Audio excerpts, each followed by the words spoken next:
Buenas noches, señores. ¿Me escuchan? Buenas noches a todos los colegas, a todos los amigos que están en línea, están viendo esto. Vamos a empezar lo que quedó pendiente de la legislación en tema de saneamiento ambiental. Hemos visto, ¿no? Haciendo un repaso, que cuando hablábamos de saneamiento ambiental, según las actividades que hay que hacer en esta área de saneamiento ambiental, una parte está dirigido a lo que es gestión de plagas, desinsectación, derratización, control de aves y otros, ¿no? Y otra parte está, digamos, el otro sector que va a tratar sobre limpieza y desinfección en general. Entonces, de ambientes o equipos, ¿no? O eh, de reservorio de agua o tanques sépticos, todo lo que es limpieza y desinfección, ¿no? Hemos visto la parte de la limpieza y desinfección, hemos estado viendo varias normas en la reunión anterior. Y vamos a continuar entonces viendo ahora lo que es la parte de control de plagas, ¿ya? O gestión de plagas en ese rubro, ¿bien? La parte que quizás más les interesaba a todos ustedes. Entonces, en esta parte de control de plagas vamos a ver asuntos de desinsectación, de retización, ¿no? Principalmente ahí y control de aves incluso.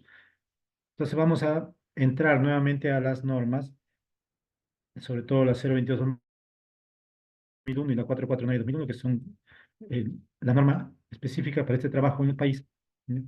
Y vamos a abrir estas normas. Ya, un momentito, por favor, vamos a abrirlos.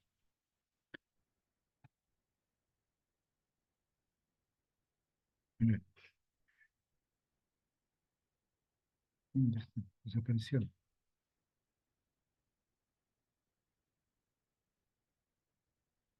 Espera un momentito, por favor. Vamos a ver, entonces, hay exigencias o hay disposiciones, cómo aplicar, cómo hacer, qué hacer. Entonces, esos detalles vamos a verlo y también, ¿no? Vamos a ver eh, recomendaciones, ¿ya? Técnicas en el trabajo, que es lo que nos importa. Entonces, les voy compartiendo acá por mientras la 022. ¿Ya? Esta 022, vamos a ver de frente el capítulo 2 y 3, ¿no? Entonces, cuando hablamos del, a ver, urbanismos, ¿dónde estamos? Ah, ya. Este de acá es el general, ¿no? Y hablábamos de desinsectación, desinfección, derratización, y esas actividades no tenían frecuencia, ¿no? Fijada, al menos hasta ahí. Pero las actividades, ¿cómo se van a hacer? ¿Ya? ¿Cómo se van a hacer? Lo vamos a ver en otra norma. Porque acá están las exigencias para el órgano de vigilancia, para las empresas de saneamiento, ¿no? La cosa general que habíamos visto ya la vez pasada. Entonces vamos a ver acá más bien la 449/2001. Ya vamos a abrir esa norma para meternos en el proceso, por mientras. Sobre la certificación, sí les hablamos la vez pasada, ¿no? Cómo debería ser y en base a qué certificamos y cómo deberíamos emitir el certificado. Esto lo hemos visto ya. Les voy a compartir entonces la 449/2001. Lo tienen aquí. Y aquí sí vamos a ir a su capítulo 2 y 3, ¿ya? Porque ustedes ven acá los capítulos de la norma. Va a hablar de desinsectación en el capítulo 2, derratización, ¿listo? Y en los trabajos de desinfección, digamos, el resto que ya hemos visto antes, ¿no? Entonces vamos a irnos por acá. Y cuando estamos en el capítulo 2 vamos a ver los trabajos de desinsectación. Y aquí nos va a hablar, ¿ya? Que primero, ¿no? La parte marcada, vamos a verlo ahí inmediatamente, hay que determinar el grado de higiene y limpieza en el local cuando hablamos de desinsectación, porque estos, ese problema de una falta de higiene en los locales o manejo inadecuado de residuos podría generar infestación de plagas o al menos multiplicación de las plagas ahí, ¿no? Y habría más posibilidad de ingreso de plagas frente a esos materiales que no se manejan adecuadamente, ¿no? Luego hay que determinar los tipos de insectos a controlar. ¿Se acuerdan que cuando hablamos de manejo integrado de plagas, la primera parte en el trabajo es identificar las plagas y saber qué plagas son las que vamos a enfrentarnos, ¿no? ¿A qué plagas nos enfrentamos? Y en base a eso recién vamos a ver todos los controles que vamos a realizar, ¿no? Entonces aquí, cuando hablamos de controles físicos, esto es en la parte ya de diseño de planta, en realidad, ¿no? La planta tendría que estar herméticamente diseñada y construida para evitar el ingreso de todo tipo de contaminantes, no solamente de las plagas, entre ellos las plagas. ¿No? No debe entrar nada, nada de contaminantes. Entonces, y aquí en caso de infestación de insectos se puede controlar con medidas físicas, adoptar las siguientes medidas. Colocar mallas, ¿no? Y nos dice malla metálica por si acaso. Y esto es porque necesitamos también frenar posible ingreso de roedores. Los insectos en sí, o estas mallas de mosquiteras, por ejemplo, de 2 milímetros de cocada, se podría controlar zancudos, moscas, ¿no? U otros polillas, otro tipo de insectos. Sin embargo, podrían pasar insectos más pequeños, como la vez pasada hablamos de la mosca de la fruta, que en realidad no es ni siquiera de la fruta, es una mosca del vinagre, Drosophila, ¿no? Esa drosófila podría, 2 milímetros de tamaño, podría filtrarse por esa cocada de 2 milímetros. Entonces no es suficiente. Esa malla mosquitera no es suficiente para control de las plagas. Entonces debería ser una malla raché. Adicional a esa malla raché, deberíamos ponerle la malla metálica. La malla metálica recomendada sería la malla de 1 centímetro cocada, ¿no? Esas mallas metálicas. Entonces, y la malla raché, código 110. ¿Ya? O 96, ¿no? Si no hubiera, entonces 110. Y van a tener más o menos en ese código 110 menor a medio milímetro de cocada. Entonces, con ese nivel de protección, ya no entran ni siquiera las hormigas pequeñitas, ¿no? No entran ni la mosca drosófila tampoco, entonces ya tenemos mayor control. Y si tenemos una malla metálica, tampoco va a ingresar roedores, ni aves, ni otras plagas, ¿no? Bien, instalar trampas, sellos hidráulicos, este es en no solamente en canaletas, en toda instalación sanitaria, en los lavaderos, en todo lugar donde haya instalación, digamos, sanitaria, debe haber trampas de agua, le decimos, ¿no? Sello hidráulico. ¿Por qué? Porque no debe permitir el paso ni de gases del desagüe de los efluentes, ¿no? De las canaletas a la planta o a los ambientes donde estamos haciendo el control ni plagas. Por ejemplo, la cucaracha americana que puede estar en los desagües, ¿no? Y que ese es su medio donde vive, ellos pueden salir ahí. Entonces, ninguna salida desde el desagüe hacia el ambiente debe estar abierta. Las cajas de registro, las tapas de buzones cercanos a los establecimientos donde estamos haciendo control deberían estar cerradas, ¿no? Y acá le voy a poner colocar tapas de registros. No basta solamente colocar tapas, nada más en general, no. Deben ser tapas herméticas, ¿ya? Tapas sanitarias, mejor así, como tapas sanitarias, ¿ya? Esas tapas roscadas, incluso se le pone un teflón y se sella, queda selladito, no salen ni gases. Eso deberían estar en la caja de registros y lógicamente se tiene una tapa mayor la caja de registros y alguna vez es necesario hacer mantenimiento, digamos, se retira esa tapa, ¿no? Pero cuando no hay nada de ningún otro alimento o materiales que puedan ser contaminados, ¿no? Entonces, con esa previsión. Bien. Y eliminar fisuras, grietas en las paredes, pisos y cualquier otro ambiente. Cuando hablamos de plantas de alimentos, obligatoriamente toda superficie debe ser lisa, incluyendo la unión pared-piso, todo liso completito, ¿no? Ya alguna vez hemos hablado, seguro, 360 grados si tú recorres la pared, bajas al piso, liso, sigue liso a otro lado, sube, está liso, incluso en la esquina de pared con techo también con media caña, liso, 360 grados liso. Eso es planta de alimentos y así que así debería estar si hablamos de alimentos. Pero también en cualquier otro ambiente, ¿no? Necesitamos entender que si hubiera fisuras o grietas o, por ejemplo, esas paredes hechas de calaminas, ¿no? Calaminas de fibra fuerte, por ejemplo, se ponen muchas veces hasta en plantas de alimentos, y entonces en esas uniones de calaminas hay demasiados espacios, digamos, muertos, donde fácilmente crecerían incluso las plagas. ¿Ya? Y limpiar constantemente todo ambiente, ¿no? No solamente cocina, como dice acá, ¿no? Todo. Usar aspirador en ángulos para pisos. Miren, para eliminar huevos y larvas de pulgas, es que sobre todo estamos en domicilios o en lugares donde haya animales como gatos, perros o ratas, ¿no? Y cuando las ratas incluso hasta en las plantas podrían dejar huevos o, digamos, pulgas principalmente, y estas pulgas pueden estar poniendo huevos en esos rincones. Entonces, toda polvo que está en la esquina, ¿no? En las esquinas principalmente donde se acumulan, ahí va a haber huevos de pulgas, larvas de pulgas, y larvas menores a 1 milímetro, que ni lo vas a notar, ¿no? Medio milímetro. Entonces, al menos en planta de alimento, vayan pensando la media caña es tan importante hasta para eso, ¿ya? Porque ahí, si hubiera una fisura, ahí están, ¿no? Ahí se quedan y es difícil eliminarlos. Bien, limpiar ambientes y todo eso ya está, ¿no? Son generales, pero el local, ¿no? Hay que proteger las personas primero, no pueden estar en un ambiente donde se va a hacer una aplicación, si hacemos aplicaciones de plaguicidas, ¿ya? Y también los superficies de contacto con alimentos. Y si estamos haciendo un trabajo de este tipo en restaurantes, por ejemplo, tendríamos muchos materiales y los enseres, digamos, y los cubiertos, los platos, ¿no? Todos los materiales que van a estar en contacto con el alimento van a estar expuestos, tendrían que estar protegidos. Y en ese caso, cada vez que yo he hecho algún trabajo en restaurantes, todos esos materiales no basta que estén en un cajón, porque incluso justo en esos cajones, en esos estantes, en todos esos, pueden estar la plaga ahí.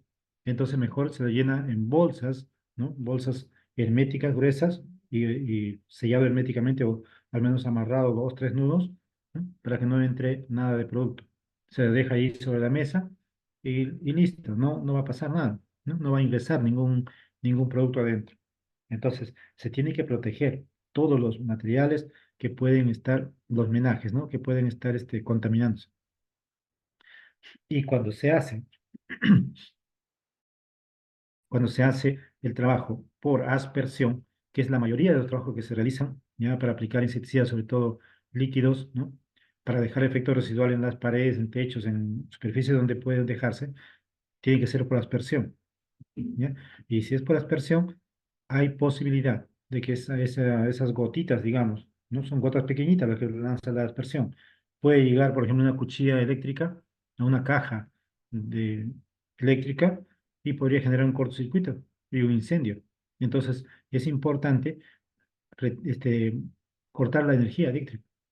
¿Ya? En el ambiente no se está aplicando por aspersión principalmente. Si se aplica por termonebulización, el humo, que actualmente se está haciendo mucho, por ejemplo, por el asunto del dengue, ¿no?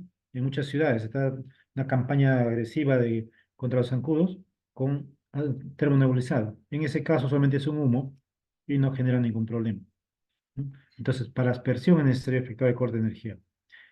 Cuando se hace el termonebulizado, vean esto, es interesante, cerrar herméticamente puertas y ventanas, porque justamente ese método termonebulizado está diseñado o está, digamos, pensado para un ambiente cerrado y tiene que actuar mientras ese humo se quede encerrado en ese ambiente por un tiempo mínimo de 2 horas, 2 horas, 3 horas mejor. Entonces, en un ambiente cerrado es excelente trabajar con termonebulizado y como eso se comporta como un gas, se mete en cualquier rendija, cualquier recuteco que haya por ahí, es una tubería, hasta por el tubo del toma corriente se puede meter el humo ahí, ¿no? Entonces, ayuda a controlar o al menos a es- este, em, retirar las plagas que pueden estar dentro, digamos, ¿no? Sacarlas, ¿no? Les irrita, les da y entonces salen. Entonces, al salir, se exponen más a los plaguicidas que le estamos dejando. Pero aquí todo está, ustedes ven la norma, está dirigido a usar veneno siempre, y no necesariamente. En industria alimentaria, al menos si algunos colegas son de la industria alimentaria, debemos preferir no usar venenos. Ojalá nunca usar venenos. Y eso lo vamos a ver después en una norma de códex, ¿no? Bien, entonces hemos estado viendo por acá, las sustancias se deben preparar en el mismo local donde se van a aplicar, por si acaso, ¿ya? Y con las dosis recomendadas por la etiqueta, por la ficha técnica, y digamos, si es necesario a veces incrementar la dosis o reducir la dosis, ¿ya? Es decisión del director técnico, del responsable del área de saneamiento, ¿ya? Que va a tener criterio técnico por qué lo hace. A veces incrementa dosis para por tipo de plaga. Por ejemplo, si tratáramos una plaga, una cucaracha, por ejemplo, alemana, va a ser necesario quizás a veces incrementar dosis, ¿ya? Pero si tratáramos zancudos o polillas, ¿ya? Podría ser menos dosis, porque no son tan resistentes como los otros, ¿no? Entonces, se aplica según el método que se prevé, ¿no? Y esto, señores, no es adecuado. Donde están viendo ustedes acá en la D, ¿no? Se deberá impedir que los ocupantes del lugar ingresen no menor de 2 horas, ¿no? Eso no es adecuado. Cuando se aplica por termonebulización, se necesita mínimo 3 horas, 2 horas, 3 horas de que quede encerrado el humo en el ambiente. Y luego se ventila por lo menos por 1 hora. Y para poder ingresar, por lo menos 4 horas, si es que es un ambiente cualquiera, ¿no? De preferencia, se hacen las aplicaciones en las noches, digamos 7, 8 de la noche, y se queda el humo incluso encerrado hasta el día siguiente, ¿ya? Preferible. Y si se hace por aspersión, y estamos hablando de lugares cerrados, por ejemplo, un ambiente, una instalación alimentaria, una fábrica, por ejemplo, eh, si son ambientes cerrados, 2 horas es demasiado poco igual. Entonces, técnicamente deberíamos hablar de mínimo 4 horas. 2 horas solamente podría ser posible en un ambiente abierto. Es decir, tengo techo, un ambiente techo, pero el resto no tiene paredes, no tiene nada y está el aire libre. En esa condición de ambiente, ¿no? Un área externa prácticamente, lo aplicamos en 1 hora, ya puede estar bajando digamos, ya no quedan ni olores. 1 hora después, de 2 horas, recién podríamos llegar por ahí y no habría problema. ¿Ya? Un ambiente totalmente libre, abierto. Pero si hablamos de ambiente cerrado, voy a hablar de una casa, ¿no? O un taller o una fábrica de alimentos, ¿no? Un ambiente cerrado, 4 horas incluso puede ser a las justas, ¿ya? Además que también necesitamos al menos 2, 3 horas que haga el efecto. Los venenos que se aplican por aspersión van dejando una capa de veneno en las superficies hasta, y va matando hasta por 5 días.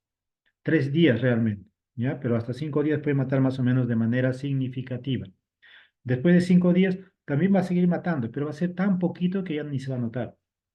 Por eso que, digamos, de manera técnica vamos a entender el efecto residual que queda en los productos, ¿ya? Con capacidad de matar al bicho, 5 días, ¿ya?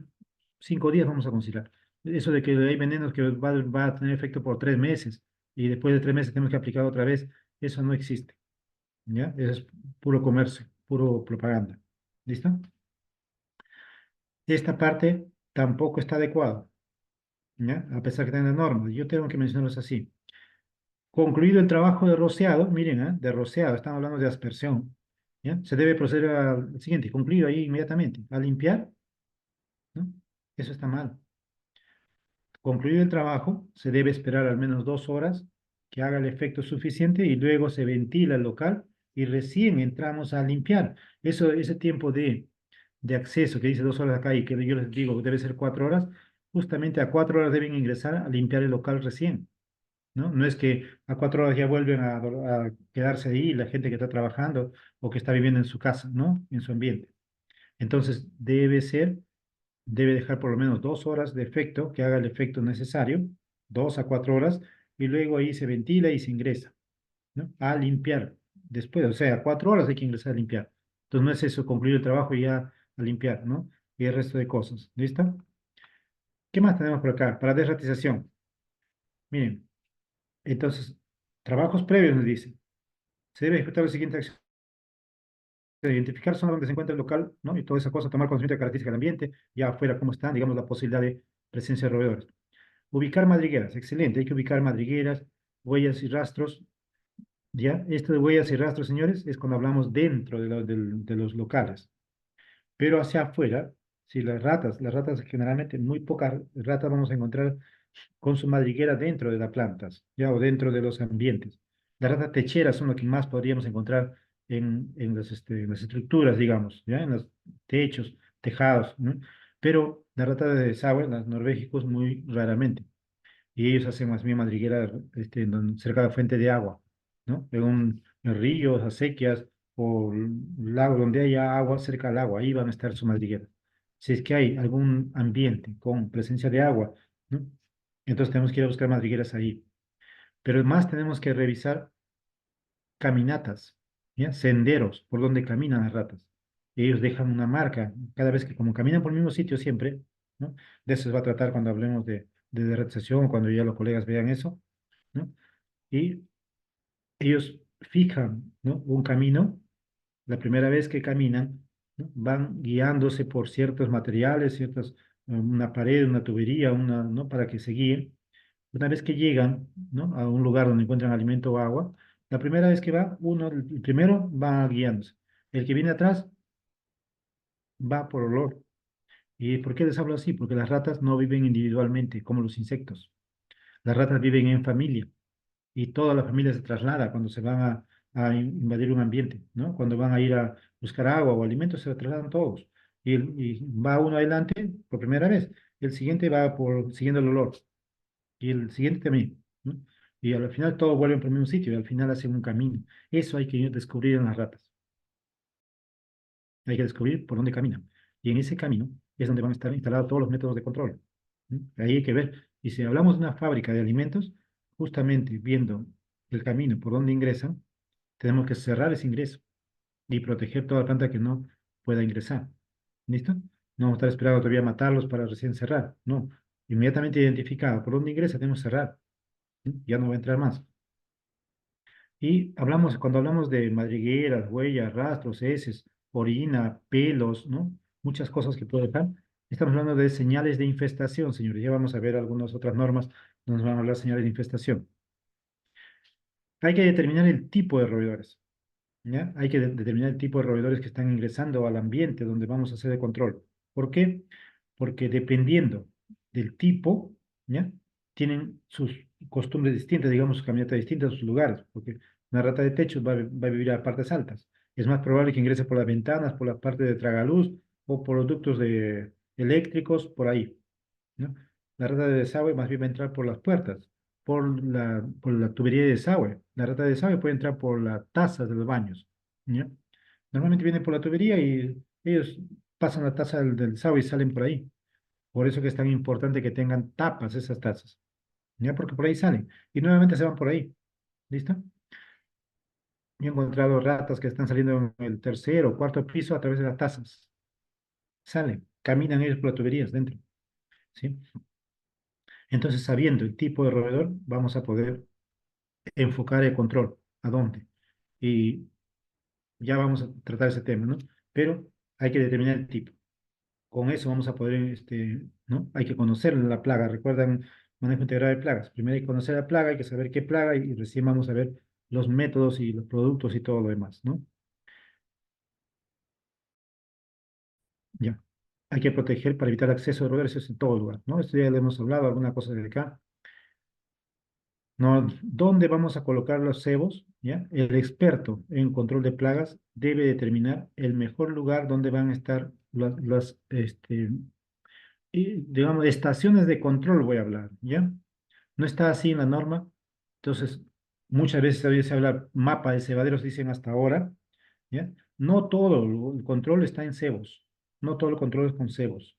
Entonces, no podemos hablar de cebaderos, debemos hablar de estaciones de control de roedores, ¿ya? Estaciones de control. Entonces, un mapa de estaciones de control. Una estación de control podría ser cebadero, lógicamente. Podría ser una jaula de captura viva, una cinta pegante. Podría ser un ultrasonido. Podría ser diferentes métodos, ¿no? Entonces, debemos hablar de estaciones de control, no necesariamente cebaderos. ¿Listo? Tratamiento con raticidas. Esto nos dice la norma, ¿ya? Que podríamos usar. Y yo lo voy a decir, podríamos usar, ¿ah? Porque no es obligatoriamente y no es el mejor.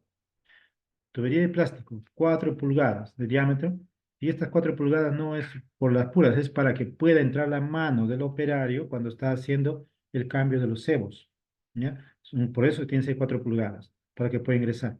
Y mínimo 30 centímetros, no exactamente 30 centímetros, ¿ya? Mínimo 30 centímetros. Mejor si le ponemos 50 centímetros. La rata se va a sentir más cómoda dentro del tubo cuando va a consumir el alimento, ¿no? Que se le deja ahí. Entonces, pero la debilidad de este método con de tubos, ¿ya? Es que se llena de polvo muy rápido, ¿ya? Y los alimentos que están con polvo, la rata no lo va a comer. Entonces, por eso que si vamos a poner cebos, se prefiere ponerlos en cajas portacebos, ¿no? Entonces ya eso también se va a tratar, lógicamente se va a tratar en un tema de control de roedores. Pero 4 pulgadas por mínimo 30 centímetros. ¿Listo? Y hay que llevar numeración. Y vamos a ver algunas normas, las distancias. Las recomendaciones técnicas son en ambientes donde hay alta infestación de roedores, voy a decir alta infestación, podemos poner las estaciones de control a 5 metros cada uno, ¿ya? Pero si es una área abierta, ¿no? A veces son corralones, digamos, en la planta, por ejemplo, entonces se podrían poner a 10 metros, ¿no? Un punto del otro. ¿Listo? Pero ¿dónde se ponen? Y no es exactamente agarrar la wincha, metros, no. Hay que ver el punto de acceso, ¿no? Por dónde pueden ingresar, por dónde están, por qué zona están, por ejemplo, hacia la zona de los residuos, donde están los almacenes de residuos, donde hay agua, donde hay posible alimentos para ellos o olores, ¿no? De procesos de que les pueda atraer en esas zonas, ¿no? Entonces, por el comportamiento de los roedores hay que buscarle el por qué va a ir. Si está desértico, digamos, la pampa está pura pampa de arena seca, ¿no? Entonces, ese corralón por ahí no va a estar por ahí, necesariamente, quizás alguna vez pasa, solamente, digamos, de paso hubo, ¿no? O algún problema y se asustó y se fue por ahí, ya vamos a decir eso. No, no va a ir normalmente por donde no hay lugar, no hay necesidad por que vaya. Agua, comida, ¿no? Entonces hay que colocar las estaciones de control ubicadas adecuadamente, ¿ya? Aquí he visto, y algunas veces me preguntaron, ¿hay que hacer monitoreo cada 4 días? No, señores, eso no es así, eso no es correcto, cada 4 días, no. Yo le voy a decir por qué nos dice la norma, se inspecciona el cebo al cuarto día. A ver, las ratas, en general, las ratas, estoy hablando de ratas, ¿ah? Ratos o ratos norvégicos. Las ratas son, además, como ellos van a ese ambiente, conocen perfectamente todo lo que está en el ambiente. Conocen si esta máquina está ahí, si está el estante ahí o está la parihuela más allá, ¿ya? Conocen exactamente lo que hay en su recorrido. Le pones un ladrillo, no se acercan. No se acercan por cuánto tiempo, por lo menos 2 días, ¿ya? Al tercer día, tímidamente pueden estar llegando. Así fueran alimentos, o sea, si le ponga un cebadero, por ejemplo, una caja portacebo, una jaula captura viva, ¿no? No voy a pensar que el primer día que le pongo ya va a llegar, ¿me entiende? 2 días después, recién se están un poco familiarizando con ese objeto que se ha puesto ahí. Entonces, el tercer día recién se van acercando. Por eso que hay que hacer el primer monitoreo, se tiene que hacer al cuarto día, el primer monitoreo, ¿ya? Pero luego, dependiendo, ¿no? Del nivel de infestación y todo esto, incluso va a ser necesario monitorear diariamente. Si tengo cintas pegantes o jaula de captura viva, el monitoreo tiene que ser diario. No puede ser monitoreo a 4 días ni a la semana. Pero si no hay infestación, ¿no? Al cuarto día no hay ninguna huella, ninguna señal de infestación, entonces tranquilamente podría estar monitoreando cada semana, ¿ya? O incluso hasta 10 días. Si hay monitoreo seguido, 3, 4, 5 semanas, no hay nada, podría estar monitoreando a 10 días. 15 días quizás ya es mucho, ¿ya? Hasta 10 días. Pero ni bien, o sea, ni bien se detecta una señal de presencia de roedor, debe monitorear máximo interdiario, dejando un día. Y estoy hablando de cebos, ¿ah? De cebaderos. Pero si es jaula de captura viva o cintas pegantes, diariamente, ¿no? Si hay infestación, con mucha más razón, diariamente. Porque las ratas no se pueden quedar tanto tiempo encerradas ahí, porque igual si dejas 2 días se mueren. Y luego los vas a encontrar abombados, ¿ya? Y va a generar una contaminación tremenda. Entonces, cuando hablamos de métodos de monitoreo de roedores, no es solamente cebos, ¿ya? Es asunto de control de la plaga. Entonces, el primer monitoreo sí debe ser al cuarto día. El primer monitoreo, no todos los monitoreos. Va a depender entonces de la condición. Bien, puede ser incluso diariamente. ¿Ya? ¿Y a qué hora tendría que monitorear? A la mañana. En la mañana tiene que monitorear. Y si es que estamos hablando de cintas o jaula de captura o cintas pegantes, la mañana hacen el monitoreo y la tarde nuevamente regresan a colocarlo otra vez, activarlos. Bien, los cebos se cambian, ¿ya? Ni bien se encuentre consumo. Y aquí, bueno, me encantaría hablar ya del control. El asunto es que las ratas, cuando empiezan a comer en un punto y les ha gustado la comida, digamos, ahí han visto que come, nuevamente vuelven a comer ahí. Y recuerden que las ratas están en familia. Entonces, cuando come uno y no pasó nada después de varias horas, ¿no? Otros también van a comer. Entonces, en el punto o los puntos, ¿no? A veces son dos, tres puntos cercanos, donde hay consumo, a veces se duplica la dosis que se le dejó. Y si aún así se acaba, entonces ya sabemos que hay muchas más ratas, ¿no? Gran cantidad. Y hay que ponerle más todavía. Entonces no es solamente reponerlo, sino incluso ponerle más cantidad. Bueno, y luego, ¿qué nos dice? Hay que disponer, ¿no? Las ratas muertas, si encontramos ratas muertas que van a morir por cebos, podemos encontrar ratas muertas en los ambientes donde estamos en el tratamiento, hay que recogerlos, ¿no? Y luego hay que ir a enterrarlos con capas de cal. ¿Cómo es este asunto? Hay que llevarlo a un relleno sanitario, señores, a un relleno sanitario, ¿no? En el relleno sanitario que está para la emisión de la basura, digamos ahí, que se entierra, hay que cavar un hueco de 60 centímetros de altura, 60 centímetros de altura. El ancho del diámetro, digamos, dependiendo de la cantidad de animales que se tengan. Pero mínimo será pues unos 20 centímetros como para poder hacer un hueco a 60 centímetros, ¿no? Y en la base se pone 10 centímetros de altura de cal, una capa de animales, que son varios ahí que se han encontrado muertos, y 10 centímetros nuevamente de cal, y luego se entierra todo el resto. ¿Listo? Así debería hacerse. 10 centímetros de cal en la base, una capa de animales, una sola fila, no a doble hilera, una sola, y sobre esta 10 centímetros de cal nuevamente. Y luego ya tierra el resto. Bien, así deberíamos hacerlo cada vez que haya animales muertos. Pero incluso cuando capturamos, ya sea por cintas pegantes o por jaula de captura viva, ¿no? Igual tenemos que sacrificarlo. Entonces se sacrifica por ahogamiento. Igual vamos a tener animal muerto al final. ¿Me entiende? Igual vamos a tener que ir a hacer el tratamiento a disposición final de esto. Las madrigueras se clausuran al inicio. Ni bien los descubro, ¿ya? Los debo clausurar inmediatamente. Cualquier madriguera. Y ya, pues, las ratas van a saber ustedes, hasta 1 kilómetro se puede mover la rata en una sola noche. Pero al menos siquiera 50 centímetros a la redonda de la planta, si estamos en una fábrica, ¿no? O las zonas cercanas al menos, ubicar madrigueras. ¿Ya? Y de hecho no vamos a ubicar todos porque algunos van a venir lejos. Y después de acabar el control de roedores, se debe aplicar insecticida para eliminar las pulgas.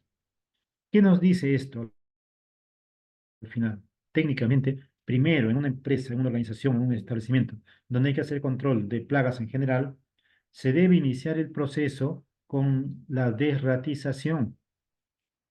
La desratización primero.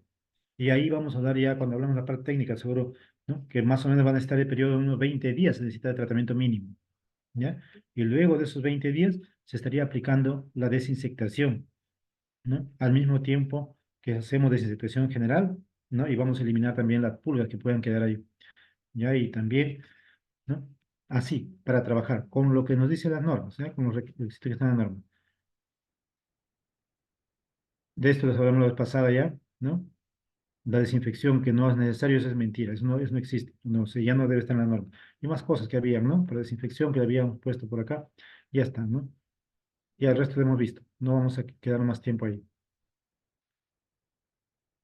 Bien, entonces, les quiero llevar a otra norma, ¿no? El, les voy a llevar a la norma, por ejemplo, de eh, la 1020-2010, ¿ya? Les voy a llevar a la norma de panificación, RM. 1020-2010, norma de panificación. Y especialmente por agua, para ir luego viendo con otras normas complementarias. Miren, ahí les voy a compartir 1020-2010 entonces, ¿ya? Y vamos a ir rápidamente 647 de esta norma. Y está ahí, ¿no? Lo están viendo ustedes ya ahí. ¿Y qué nos dice la norma? Para algunos que ya lo conocen, ¿qué nos dice? Miren, un programa de prevención y control de vectores aplicando técnicas de exclusión de plagas. Esta es la técnica, este es el control correcto, por ejemplo, para una industria alimentaria. ¿Ya? Control de plagas, y lo dije desde el inicio, no es matar el bicho dentro de los establecimientos, ni en las casas, ni en las fábricas, en ningún lugar. Control de plagas no es ir a matar al bicho dentro. Lo que debemos hacer es evitar que ingrese. Bien, entonces el control de plagas en lugares donde se manejan alimentos, sobre todo, debe ser no dejarlo ingresar. ¿Ya? Y con la misma norma, así como esto, que nos dé criterios de ese tipo. Pero acá, especialmente les traje por esta razón, ¿no? Por ningún motivo se va a permitir la instalación de trampas, nos dice, para roedores, o otra medida de control, incluyendo un cebadero, una jaula de captura viva, ¿no? Que en ningún ambiente de almacén ni procesos en una planta de alimentos. Y eso es correcto. ¿Ya? No debe haber ningún método de control, ni de roedores, ni de insectos, ni nada, en áreas donde se manejan alimentos. ¿Ya? En ninguna área, ni en procesos, ni en almacenes. Hasta ahora seguimos usando métodos de jaula de captura viva o cintas pegantes en áreas de almacenamiento de alimentos, y eso no está bien. ¿Ya? Pero aquí viene el problema. ¿Qué pasa si es que yo no estoy entrando, yo no estoy usando los métodos ahí, ¿ya? Ya evito usarlos, pero ¿qué pasa si se, si se llega a infestar? Es decir, infestación hablamos cuando ingresa el bicho a la... Si que ingresa, no queda contraria a esta norma, o al menos complementaria a esta norma.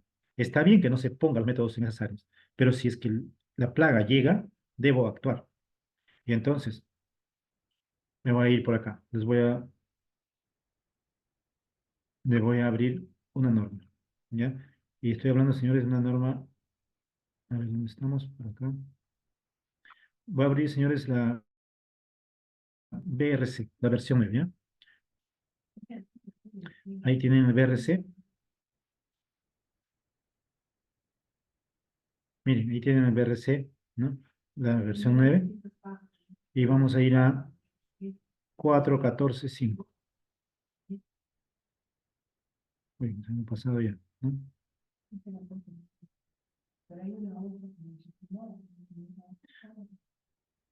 Aquí está, señores, miren. ¿Se están viendo?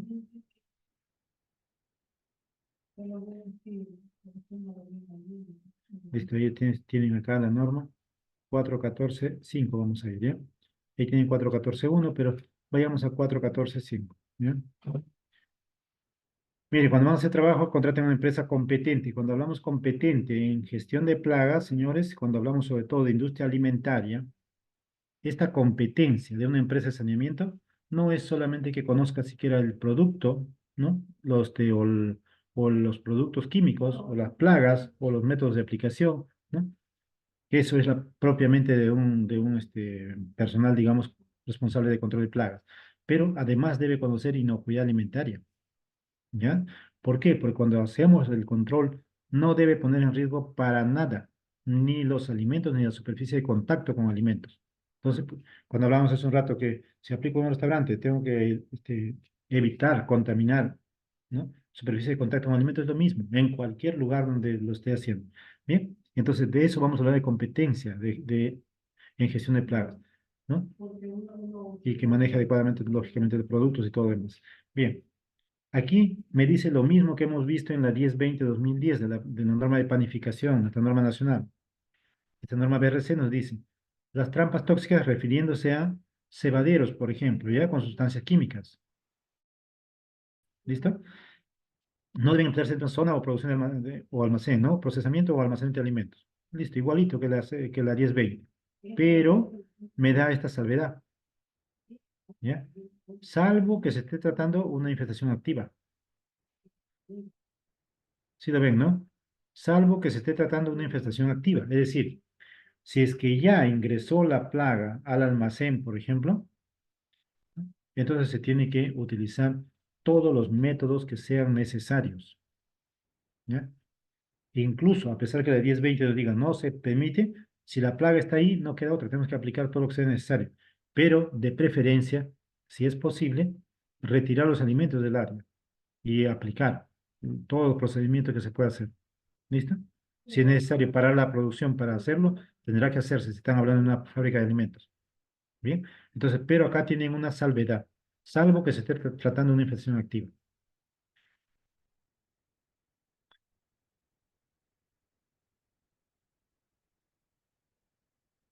Hola,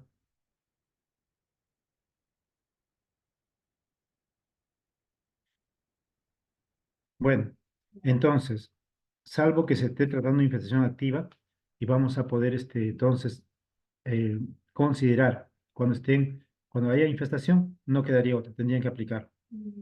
Bien, a ver, vamos a desconectar algo acá, porque hay un ruido molesto ahí.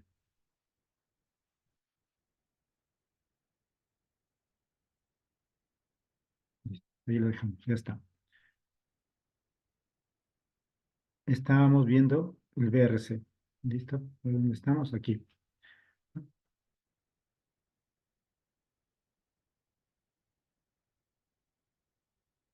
Juan Quiroz me dice si una trampa cinta pegante se va a considerar tóxica. Ya, no. Vamos a considerar tóxico las sustancias químicas. Es decir, cebaderos o sustancias químicas no debería estar en ningún área de proceso según BRC. Sin embargo, en el caso de la 1020-2010 que acabamos de ver, lo puedo volver a abrir. ¿Ya? Lo puedo volver a abrir para que lo vean. ¿Listo? Si lo ponemos acá, la 1020, la norma de panificación, la norma nacional, nos dice por ningún motivo se permite en el interior del almacén o zona de producción la presencia de trampas para roedores u otra medida de control que favorezca el ingreso. Cuando hablamos de una jaula captura viva, le ponemos un atrayente. Y si le ponemos un atrayente, igual está favoreciendo el ingreso de las ratas desde afuera. ¿Entienden? Por eso que ninguna trampa podría estar ni en áreas de proceso ni en almacenes. Pero una cinta pegante, ¿no? Una cinta pegante simplemente se le pone en un lugar especial por donde camina y dejándole, por ejemplo, se le hace a propósito, ¿no? Un espacio, digamos, que justo alcanza para poner la cinta pegante. Entonces, ¿no? A veces se le pone algún material ahí y que de todas maneras tiene que pasar por ahí. Y al pasar se queda pegado. ¿Listo? Esa cinta pegante, ¿no? No tiene una sustancia que le esté atrayendo al animal. Pero muchas veces en lugares donde hay mucha infestación y es necesario eliminarlo cuanto antes, a las mismas cintas pegantes que ya vienen ya ¿no? listo para colocarlos, se le pone también algún atrayente al centro de la cinta, de la cajita, ¿no? Para que se acerque el roedor ahí. Entonces, como obligándolo a entrar, obligándolo a pisar, ¿no? Y muchas veces cae ahí. Y yo he atrapado tantas veces ratas ahí. ¿Listo? Entonces sí se puede hacer, pero al hacerlo estoy haciendo también un atrayente. Entonces, las cintas pegantes solitas no serían tóxicas, ¿no? También y no, no, digamos, no estarían incumpliendo esta norma 1020. Sin embargo, sí es un problema que la rata ya esté en el almacén. Por tanto, no debería haber ninguna necesidad de colocar ningún método de control de plagas en áreas de manejo de alimentos, porque esas áreas deben estar libres de plagas siempre. Entonces, nuevamente volvemos a diseño de planta. Cero ingreso de plagas. Debe estar totalmente la planta lista para eso, ¿no? Bien, vamos a otras normas. ¿Qué normas vamos a ver ahora? Veamos, por ejemplo, ya que estamos hablando de infestación de roedores y esta cosa, vayámonos a ver la norma 066-2015, ¿ya? Norma de almacenamiento, de lijeza, ¿no? RM 066-2015. Y les comparto acá.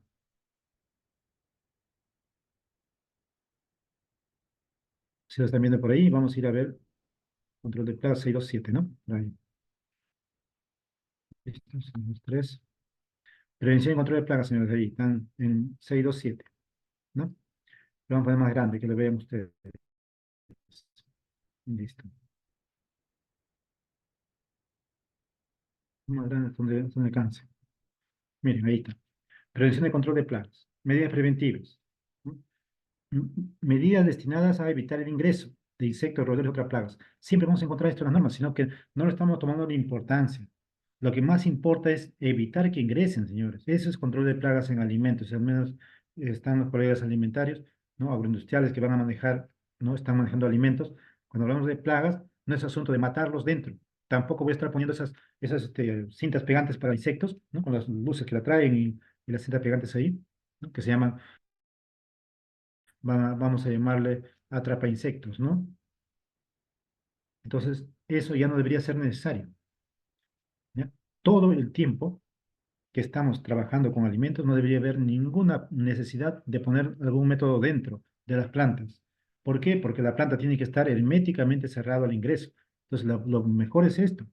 Control de plagas en alimentos no es matar al bicho adentro. ¿Ya? Control de plagas es no dejarlo ingresar nunca. Entonces debemos enfocarnos a eso, primero. Y como control, ya nos hablan de medidas, ¿no? Físicos, químicos, biológicos, ¿no? Todo el tiempo nos hablan de esto. Y les he tachado acá el biológico porque en industria alimentaria no se puede utilizar métodos biológicos, a pesar que la norma lo diga, así lo dice el Códex también, ¿ya? Pero no podemos hablar en un almacén como esta norma, sobre todo, esta norma, por ejemplo, 066-2015, que lo estamos viendo, que es una norma específica para almacenamiento de productos terminados. ¿Listo? Entonces no puede estar ahí un método biológico. ¿Ya? No puede haber métodos biológicos en industria alimentaria. Yo no me puedo dar el lujo de poner un gato para cazar ratas, ¿no? Ni depredadores, ni controladores, ni enfermedades.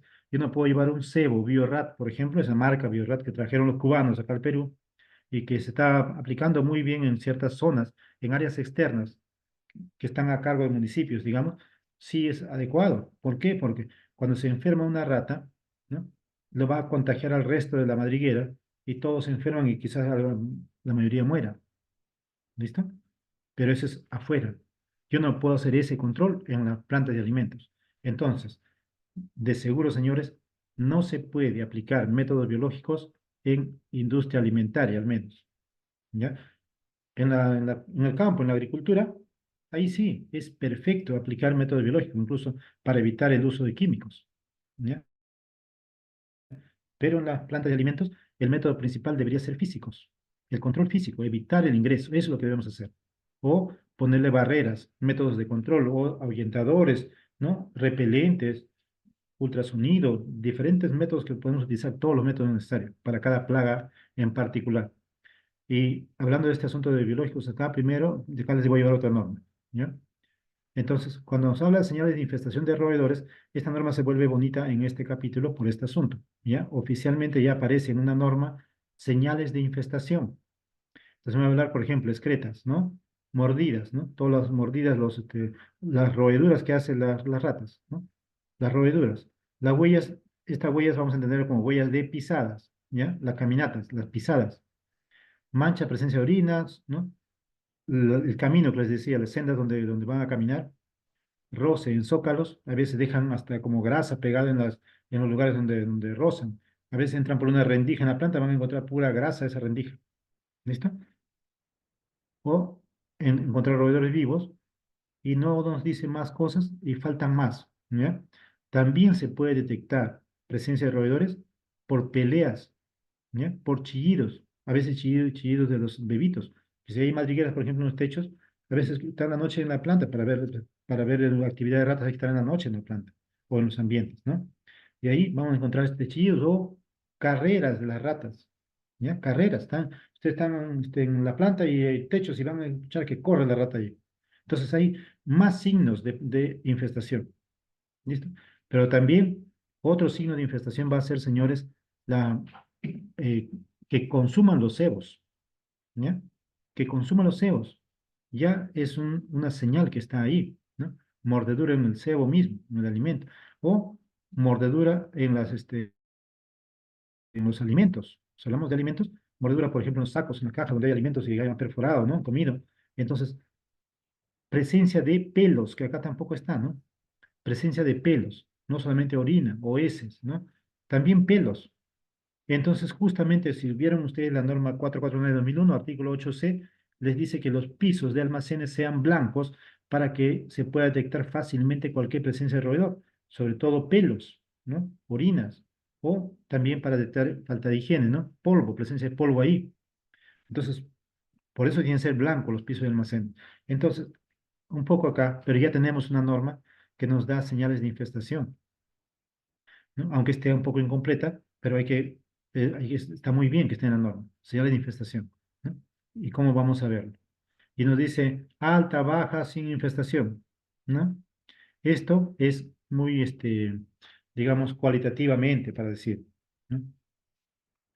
Para la industria alimentaria, el nivel de aceptable en infestación de insectos o roedores, el nivel aceptable debe ser 0. Uno solo ya es un riesgo a la inocuidad. Y entonces ya no puede estar. Entonces yo no puedo tener moscas dentro de la planta y tener ahí mis cintas pegantes y estar contando mis moscas cada semana. Eso es incorrecto, ¿ya? Porque esa mosca me está contaminando todo. Bien, entonces con esto ya podemos irnos a otra norma y les voy a llevar, a ver, a la norma 020-2022, ¿ya? Norma de hidrobiológicos, ¿ya? La última norma que reemplaza a la 040.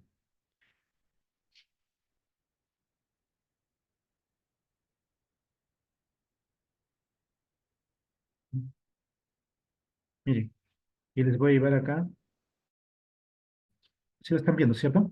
Por favor, cualquier cosa, al toque me pasan la voz, puede ser que nos comparta y no lo están viendo. Miren, vamos a ir a su artículo 32.3. ¿Ya? Ahí, por ahí, ¿no? 32.1, 2, 3. Y les voy a llevar acá. Por eso les traje aquí. Cuando hablábamos de control biológico, ¿ya? Miren qué me dice aquí, ¿no? Lo están viendo ahí marcado en medio. No emplear animales para control de plagas. O sea, sí, de frente, directo. No, no podemos tener halcones espantando aves, por ejemplo, en las plantas de alimento o en ambientes donde hay alimentos o manejo sanitario. ¿Ya? No emplear animales para control de plagas, cuando hablamos de la norma de hidrobiológicos. Entonces, ya con esto complementa la idea que decía, no podemos estar hablando de métodos biológicos en la industria alimentaria. ¿Ya? En el campo, en la agricultura, está muy bien. ¿No? El uso incluso para los municipios, digamos, afuera en las áreas abiertas está bien, pero en plantas de alimentos no. ¿Listo? Y acá mismo, en esta misma norma, ya oficialmente sale en la norma, ¿no? Este asunto.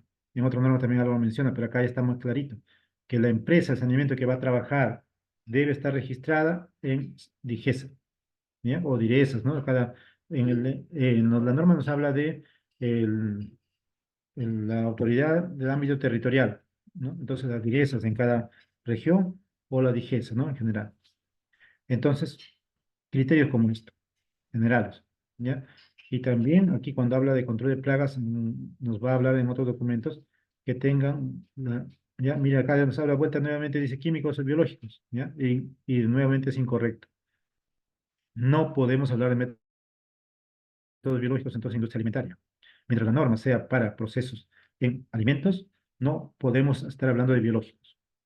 ¿Qué nos dice acá? Que tenga su ficha técnica y hoja de seguridad. ¿De corresponder? No, tienen que tener sí o sí, ¿ya? Ficha técnica, hoja de seguridad, ¿ya? Más la resolución de autorización de uso. Los productos tienen que tener resolución de autorización de uso. Bien, vamos a dejar esto y vamos a otras normas, ¿ya? Les voy a mostrar algunas normas más, ¿ya? Para criterios. Por ejemplo, 684/2010, ¿ya?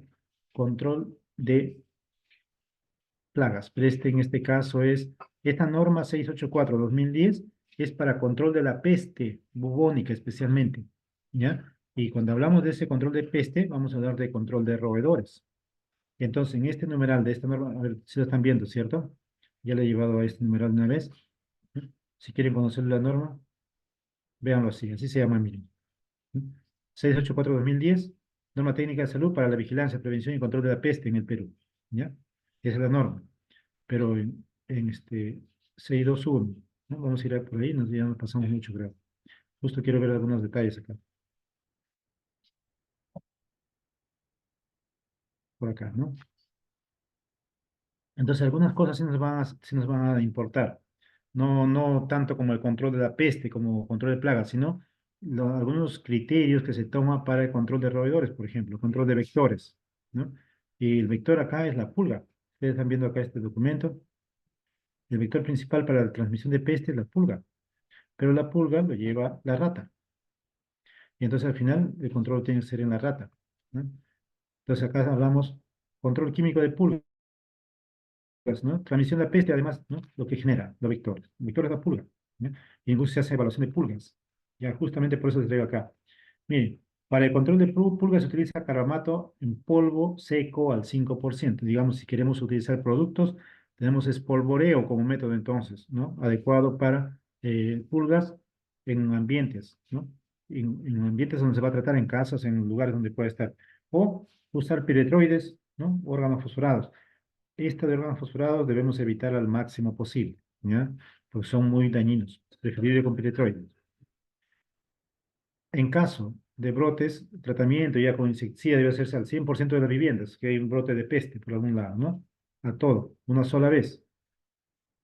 Esto de una sola vez, ¿creen que elimine todas las pulgas? Es que las pulgas que están picando, digamos, ¿no? Picando, o sea, extrayendo la sangre del animal, son las que realmente pueden llevar el virus, ¿no?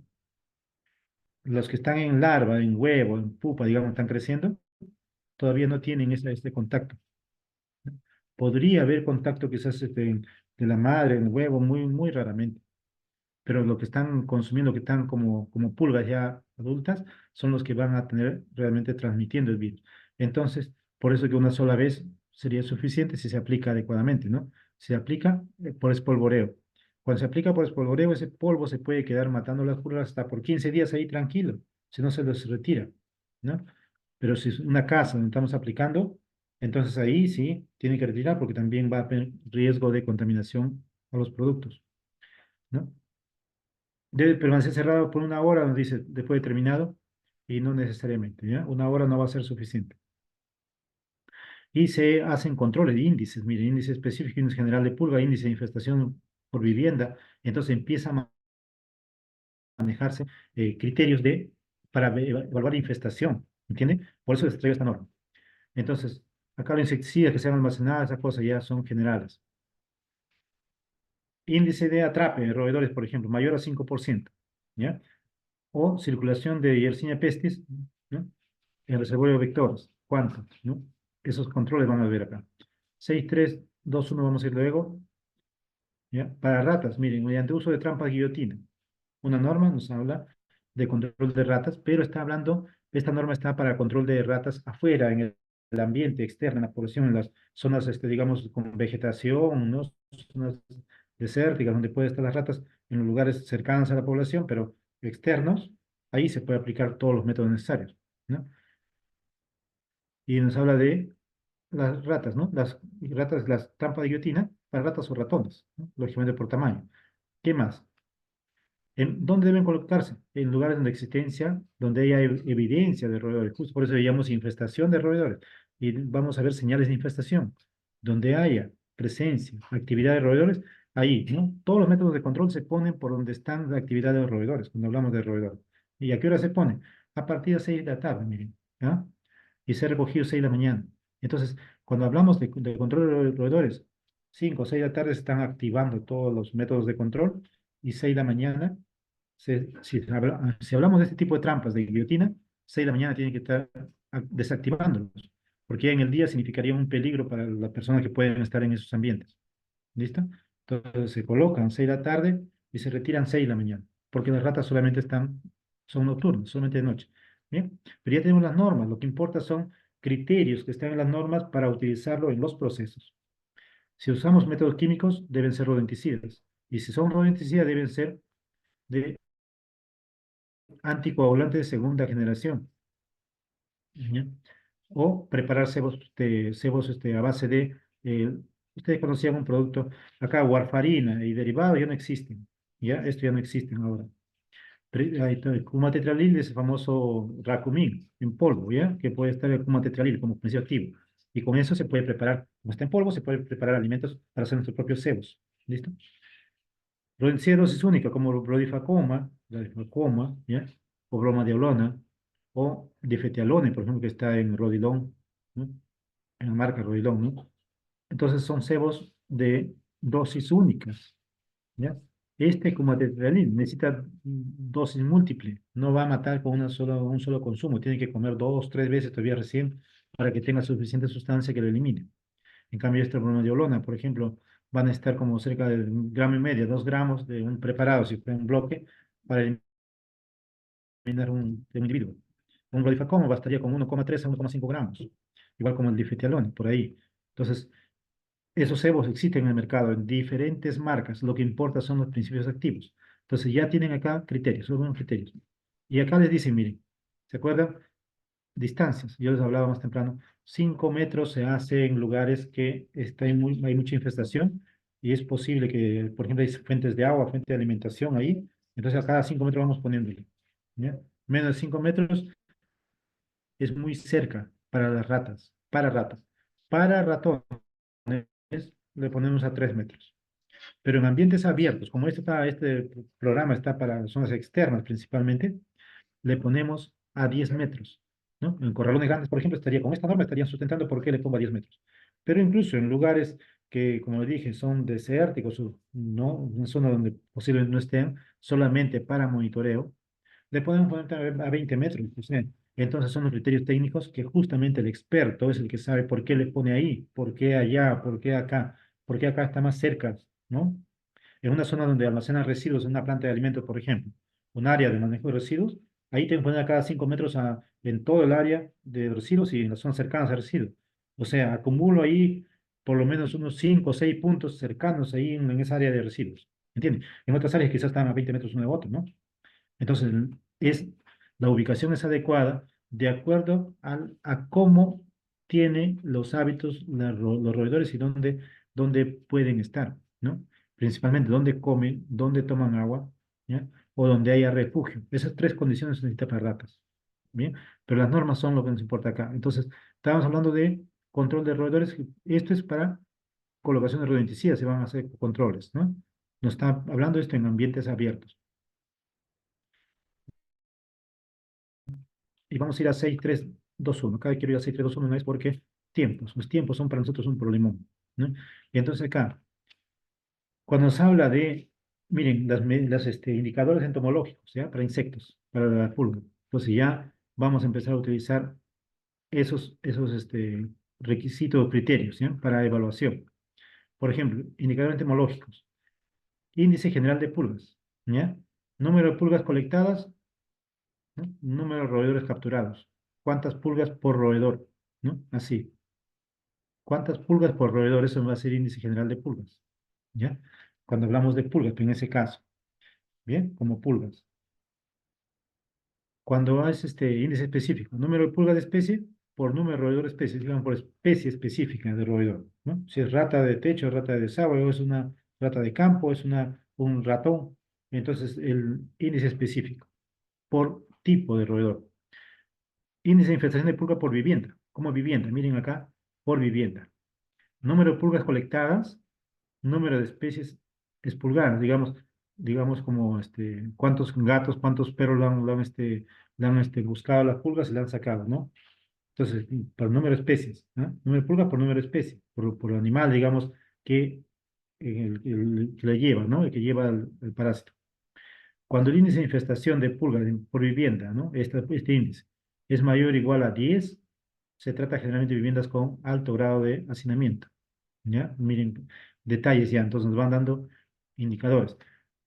Índice porcentual, número de roedores específicos, número de roedores específicos capturados. Vean, porcentaje de roedores, ¿no? Proporción. Igual entonces, ya nos dan algunos criterios. Y aquí tienen los criterios generales, ¿no? Indicadores de extensión de uso. Total de casos sospechosos, ¿no? Por número de población y esta cosa ya para la peste, ¿no? Indicadores de eficacia. Listo, esto es para ya tratamiento que ellos hacen. Cuánto mueren, cuánto viven, ¿no? Cantidad de indicadores. Bien, lo que nos importa es, como control de plagas, esas normas que utilicemos, también va a tener, por ahí van a tener un indicador eh, a ver, anexo 26, vamos a ir a ver anexo 26, a ver, me acuerdo que había indicadores de infestación de roedores, ¿ya? Y en esta norma me menciona indicadores de infestación de roedores, también está por ahí, en alguna parte está, ¿ya?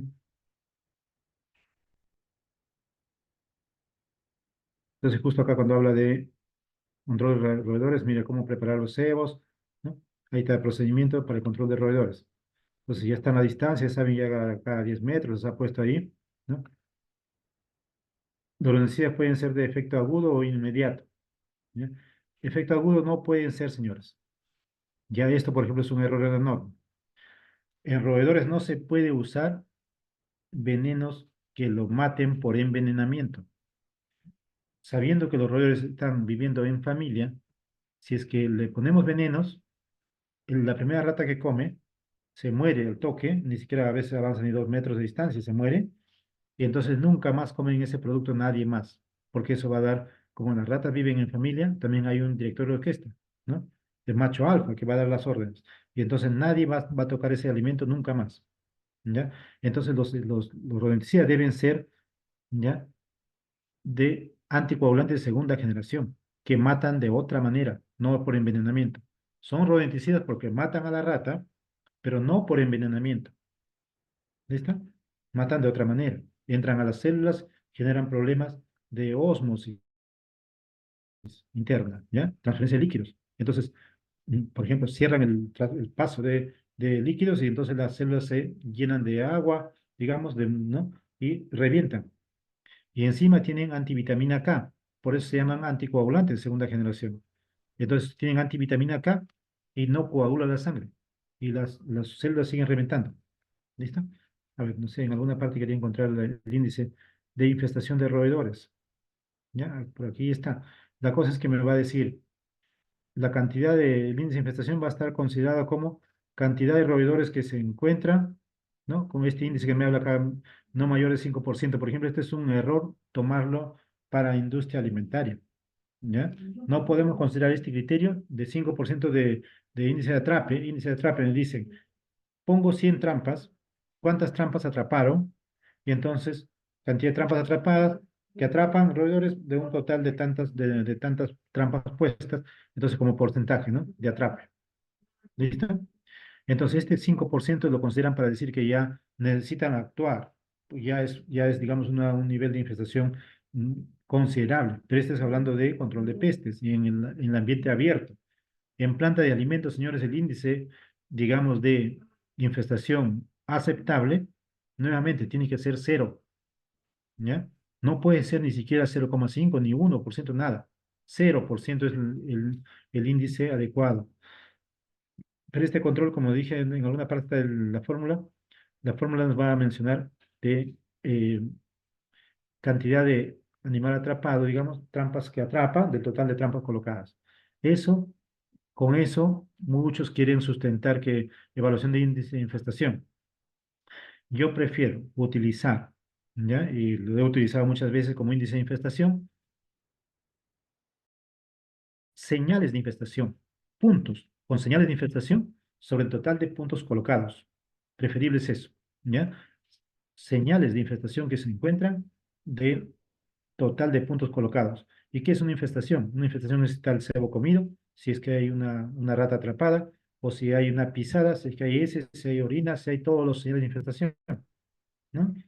Entonces, las señales de infestación, existencia de señal de infestación, ya me está diciendo que la rata está ahí, ¿entiende?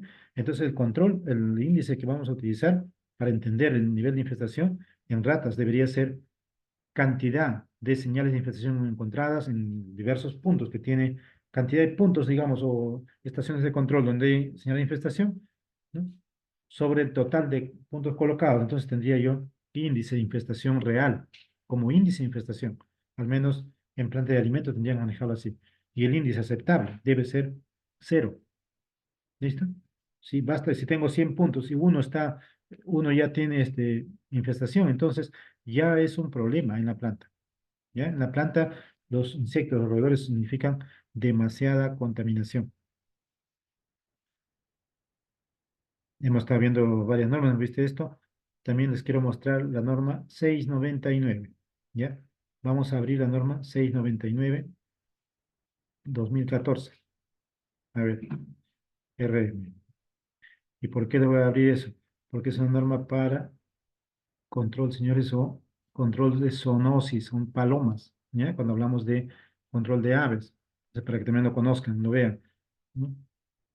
RM 0699. ¿Ya? Ahora sí lo ven ahí, ¿cierto? 699-2014. Y aquí vamos a tener algunos detalles bonitos, ¿ya? Por eso les he traído acá. Y las cosas interesantes siempre yo los tengo marcados en las normas. Estas normas ya les he pasado, ¿no? Ingeniero Carlos, si estás en la línea, me parece que ya les he pasado estas normas ya porque, para que los tengan, le vayan leyendo todos, ¿no? Riesgo sanitario, riesgo para la salud, mire. Hay enfermedades por contaminación con materia fecal que afecta a los pulmones, ¿ya? Estamos hablando de las palomas, ¿ah? Las excretas de palomas que pueden estar, y a veces están en muchas plantas, están en los techos y están anidando ahí. Entonces, todos los riesgos que puede significar, y además de otros parásitos, incluso pulguillo y otras cosas, ¿no? Entonces, miren, también se contaminan alimentos y aguas, ¿no? Con enfermedades, como salmonela principalmente. Esto de Campylobacter que dice la norma acá, actualmente este es el microbio que genera la gastritis, ¿no? Principalmente. Pero ahora ya no se llama Campylobacter, ahora ya los médicos le llaman Helicobacter. Ya entonces cuando hablan de gastritis están hablando de Helicobacter. ¿Listo? Pero es el mismo Campylobacter. Bien. A través de los ácaros, las palomas se originan dermatitis, o sea, otras cosas, ¿no? Las enfermedades que pueden generar. Bien. Plagas secundarias de insectos y otros en sus nidos. ¿Sí? Entonces, las excretas tienen ácido úrico y esos son los que lo hacen que sean tan corrosivas. Generan problemas incluso en tráfico aéreo, ahí tienen, ¿no? Condiciones que favorecen incremento de problemas sanitarios. Conducta de la población, ¿no? Las palomas van a hacer su nido, o sea, se ubican, digamos, se posicionan en un punto. Y ahí van a estar haciendo toda su actividad, van a poner sus huevos y después cuando ya digamos, salen las crías, los van a incluso alimentar ahí mismo. Y entonces cuando traen alimentos, ahí se incrementa materia orgánica, ¿no? Las excretas mismo que hay de los polluelos, todo se va acumulando y entonces empieza a generar el problema sanitario. Y estamos llenos de este problema en todas las ciudades, ¿no? Método de control de población de palomas. Vamos a ir al anexo 2 acá, ¿no? Nos va a llevar al anexo 2 de frente. ¿Qué tenemos más por acá? A ver, estrategias de control.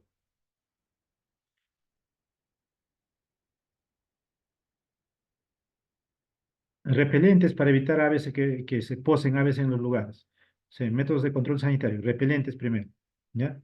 Después, táctiles. Se ponen alambres con púas, por ejemplo, hileras de alambre de acero, un montón de cosas ahí para evitar que se posen las aves ahí o los mismos techos ya con terminaciones especiales para que no generen posibilidad de anidar. ¿Ya? Repelentes odoríferos. También se le pone, por ejemplo, naftalina, aceite aromáticos, ¿no? Especial para repelerlos, que no se queden ahí, lo que no les gusta, ¿no? No se recomienda su uso en edificios ocupados por personas, porque son también igual como hace daño, o sea, digamos, pestilentes, igual nos generarían problemas a las personas, ¿no? Entonces no se pone ahí, pero sí en lugares como las plantas, digamos, los techos arriba, podríamos ponerlo en las partes externas. El siguiente método sería capturas, ¿no? Esto de usar con venenos, ustedes saben que está prohibido cazar o matar animales silvestres, ¿no? Sería ya demasiado la infestación, digamos, de aves en general. Ya estoy hablando acá de palomas, pero en general, cualquier ave, para poder matarlo tendría que ser tan grave su efecto que ya no quedaría otra, que tendríamos que matarlo para eliminarlas, ¿no? Pero de preferencia deben ser cebos atrayentes con narcóticos, ¿no? Como para dormirlos, digamos, y luego poder atraparlos y llevarlos a otro lugar, trasladarlos. Y luego deshacerse, digamos, de todos los nidos, retirar todos los nidos, ¿no? Lo que nos vamos a encontrar por ahí, y modificar el ambiente. No dejar ninguna posibilidad que ahí aniden otra vez o que siquiera se posen, ¿no? En esos lugares, cambiar todo ese asunto. Y nos habla de poner jaulas, trampas, mallas, redes de neblina o muchas cosas, ¿no? Esto es cetrería. Esto queda ahora descartado si es que estamos en campo abierto, claro, ¿ya? En campo abierto, digamos, afuera, en población abierta o en la producción agrícola, digamos, ¿no? En en la agronomía, se podría utilizar cetrería, que es utilizar animales más, digamos, los depredadores para ahuyentarlos, ¿no? Halcones, águilas entrenadas. Pero esto, justamente esto ya no se puede usar en industria alimentaria. Si que quisieran usarlo, ya no se puede usar esta teoría ya en industria alimentaria. Cero, ¿no? Ya lo hemos visto. Sustitución de huevos, incluso hay, mire, huevos artificiales para hacerle creer que, pero eso no vamos a estar en ese nivel, pues, ¿no? No vamos a estar esperando que la paloma se quede ahí todavía con huevos, desde ahí no. Si estamos hablando de eliminarlas, lo eliminamos, ¿no? Lo sacamos de ahí, lo retiramos. Y control de la fertilidad, ahí sí con hormonas y otras cosas que se les puede dar en el alimento para evitar que se multipliquen. ¿Bien? Entonces ahí controles. ¿Qué más tenemos por acá? Todas las cosas importantes y los marcamos, ¿no? Enfermedad transmitida por paloma doméstica, eso ya lo hemos visto en el anexo 1, ¿no? Lo que están ahí. Métodos de conteo de población de palomas. Vamos a ver el anexo 2. Hemos visto en conteo. Miren, no lo hemos visto en el anexo 2, ¿no? Vamos a ver lo más bonito ahí. Anexo 1, las enfermedades que pueden, ¿ya? Hasta meningitis puede ser transmitida por paloma. Ahí tiene publicación científica número 635, el control de enfermedades transmitidas número 19 en el 2011.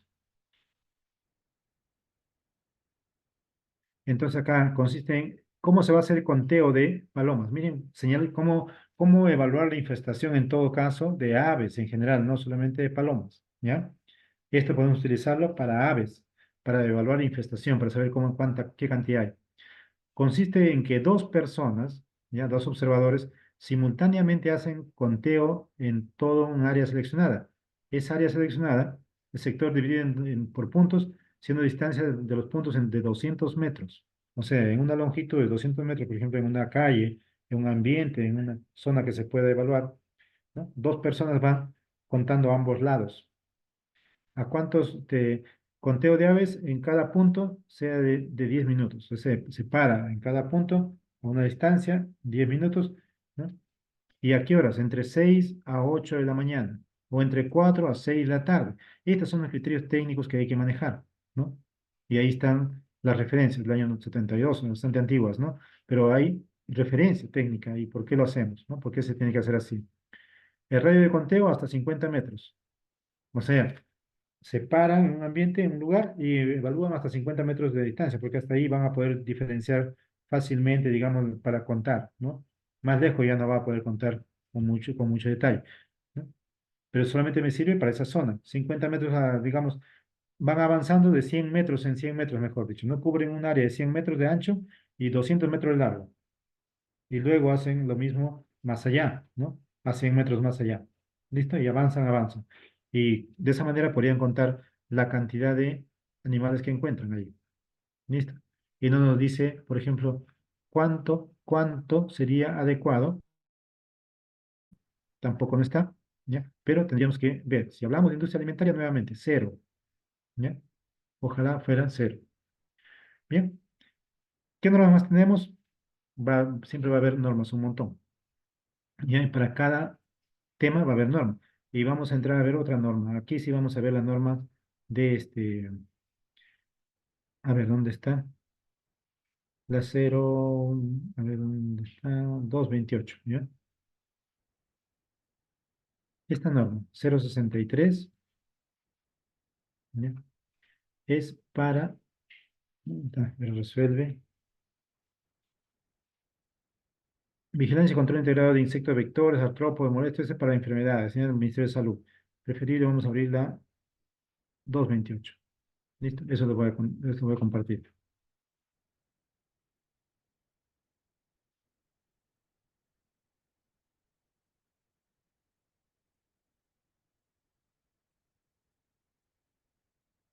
Les voy a compartir la norma 228-2023. Es una norma fresquita, calientita todavía está, ¿no? El año pasado.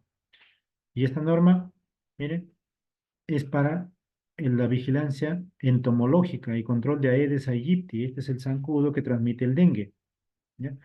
La Aedes aegypti, ¿no? La vez pasada vimos las diferencias entre tipos de zancudos. Entonces, cuando van a hacer el control, mire, el procedimiento para el control larvario de Aedes aegypti, ¿ya? El control larvario lo hacemos en reservorios, en aguas, ¿no? Donde pueden estar los huevos, las larvas, ¿no? Donde están ahí, creciendo. Entonces, sobre todo en las viviendas. Entonces, ellos hacen, el Ministerio de Salud, ¿no? Hace un barrido, está siendo barrido en todas las poblaciones donde hay presencia de eh, dengue para eliminar al vector, ¿no? El zancudo. Y están usando para este producto, el herbicida piriproxifen al 0,5%. ¿Listo? Y entonces le están poniendo concentración 0,01 miligramos por litro en el agua. O sea, cuando se le coloca, deben colocar con esa dosis 0,01 miligramos por litro, ¿ya? Que vendría a ser igual partes por millón, 0,01 partes por millón, ¿ya? ¿Ya? Demasiado bajito. Con ese nivel es suficiente para eliminar esas larvas. ¿Listo? Se ponen sumideros, cuando ponen en sumideros de drenes, por ejemplo, colectores de efluentes, ¿no? De aguas estancadas que podría haber en efluente en canaletas, a dosis, 5 veces más la dosis, 0,05 miligramos por litro. Bien, al menos ya tenemos acá igual, ¿no? Datos técnicos con el que debemos trabajar, pero es este producto. Antes, ¿no? Nos mencionan una lista de productos que normalmente se utilizan como insecticidas, pero son adulticidas, ¿no?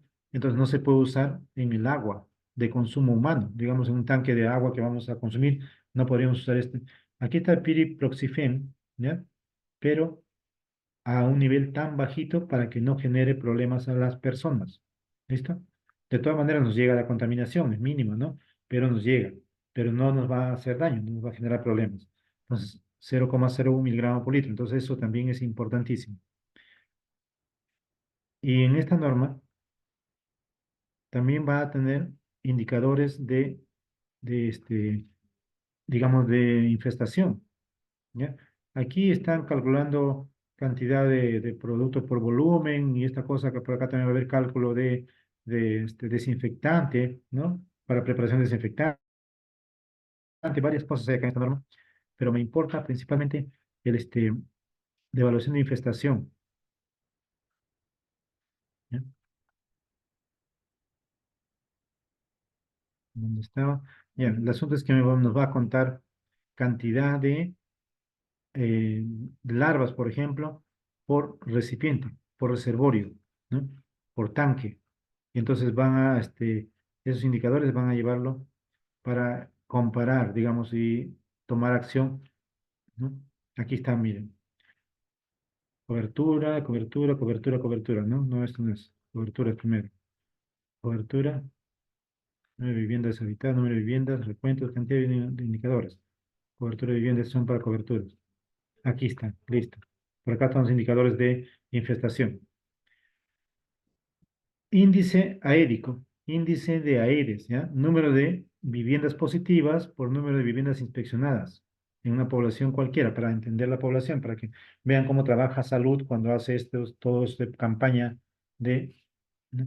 de tratamiento, ¿no? Para el control de AEDES en las casas, en domicilios. Entonces, índice aédico primero. Índice por recipientes, ¿no? Número de recipientes positivos de número de recipientes inspeccionados, como porcentaje, como proporción, ¿no? Índice Bretu, ¿qué es esto? Número de recipientes positivos, número de viviendas inspeccionadas, total, ¿no? Índice de positividad de ovitrampas, número de ovitrampas positivas, el número total de ovitrampas colocadas, ¿no? Este índice así general, ¿no? Como atrape, igualito índice de atrape, ¿listo? Densidad de huevos, número total de huevos de ovitrampas positivas, total de ovitrampas total positivas, ¿no? Entonces, el total, así, van a haber diferentes índices entonces. También entonces con esos índices podemos calcular, entonces ya tenemos algunas fórmulas que vamos encontrando para infestación de insectos que muy bien podríamos utilizarlo también cuando hablamos de ambientes. Hay, ahorita no me acuerdo en cuál norma está, hay una norma que me habla un poco de índice de infestación, ¿ya? Entonces, ¿por qué les estamos mencionando esas normas acá? ¿Por qué le hemos estado abriendo estas normas? Porque cuando vamos a actuar en un ambiente y estamos hablando de diferentes insectos, tenemos que evaluar un nivel de infestación. Y entonces tenemos que tener muy clarito ese asunto. ¿Y cómo lo hacemos? Por ejemplo, cuando ustedes tienen atrapadores de insectos, vamos a decir, ¿no? Esas cajitas con que están con tubos, ¿no? Que atraen por eliminación y tenemos la cinta pegante. Ustedes hacen conteo, ¿cierto? Hacen conteo de insectos por un tiempo que ha estado colocado. Podría ser a la semana, por ejemplo, cada semana. Y entonces, como ustedes hacen conteo, además cuentan cantidad de insectos por tipo de insecto también. Y entonces un índice ahí rápido sería tipo de insecto por trampa en promedio, ¿no? De todo lo que tienen. Si tienen 20 de estos equipos, podrían sacar un promedio y tengo ese índice, ¿no? De tal insecto. Tantos insectos por trampa en promedio, ¿no? O total insectos por trampa, porque podría ser 3, 4, 5 tipos de insectos distintos, total hay 30, pero quizás un insecto tiene más infestación, ¿no? O con cintas pegantes, como esas láminas de plásticos amarillos que se ponen, hacer cintas pegantes así grandes, ¿no? Y colgarlas igual, contar, ¿no? Contar por área, por sector, ¿no? Como se hace conteo en campo microbiológico, ¿no? Conteo por campo igualito, por campos. Yo utilizo mucho eso, por ejemplo, para evaluación de infestación. ¿Listo? Entonces, de esa manera yo podría saber cómo está el nivel de infestación y en diferente tiempo. Pero en el momento que estoy haciendo el control de plagas, estoy haciendo la inspección para empezar el proceso, ¿cómo hago? ¿No? Entonces tenemos que echar la mano a todas estas normas que pueden tener para tener criterios de cómo se haría el nivel de infestación. Entonces, rastreros, por ejemplo, yo me he inventado esas fórmulas y para rastreros yo hago evaluación, ¿no? Cantidad de insectos por metro cuadrado de área, ¿ya? Cantidad de insectos por metro cuadrado, cuando es rastreros. Y entonces, para hacerlo, hago un muestreo de área, digamos, campo de área, 1 metro cuadrado, ¿ya? Y en diferentes lugares. Y entonces divido todo el ambiente, todo el área, toda superficie que hay, paredes, techos, pisos, todo, sumado total, áreas hablados en metros cuadrados, ¿no? Suma total de área, superficie, en metros cuadrados, le aplico una norma de muestreo y me sale, ¿no? 20 metros cuadrados voy a tomar de muestra, 13, ¿no? 5, ¿no? Y entonces tomo esa muestra, esas áreas y, ¿no? Totalmente representativo en el área y hago conteo en esas áreas específicas. Y ya tengo un promedio por metro cuadrado y lo puedo llevar al ambiente total.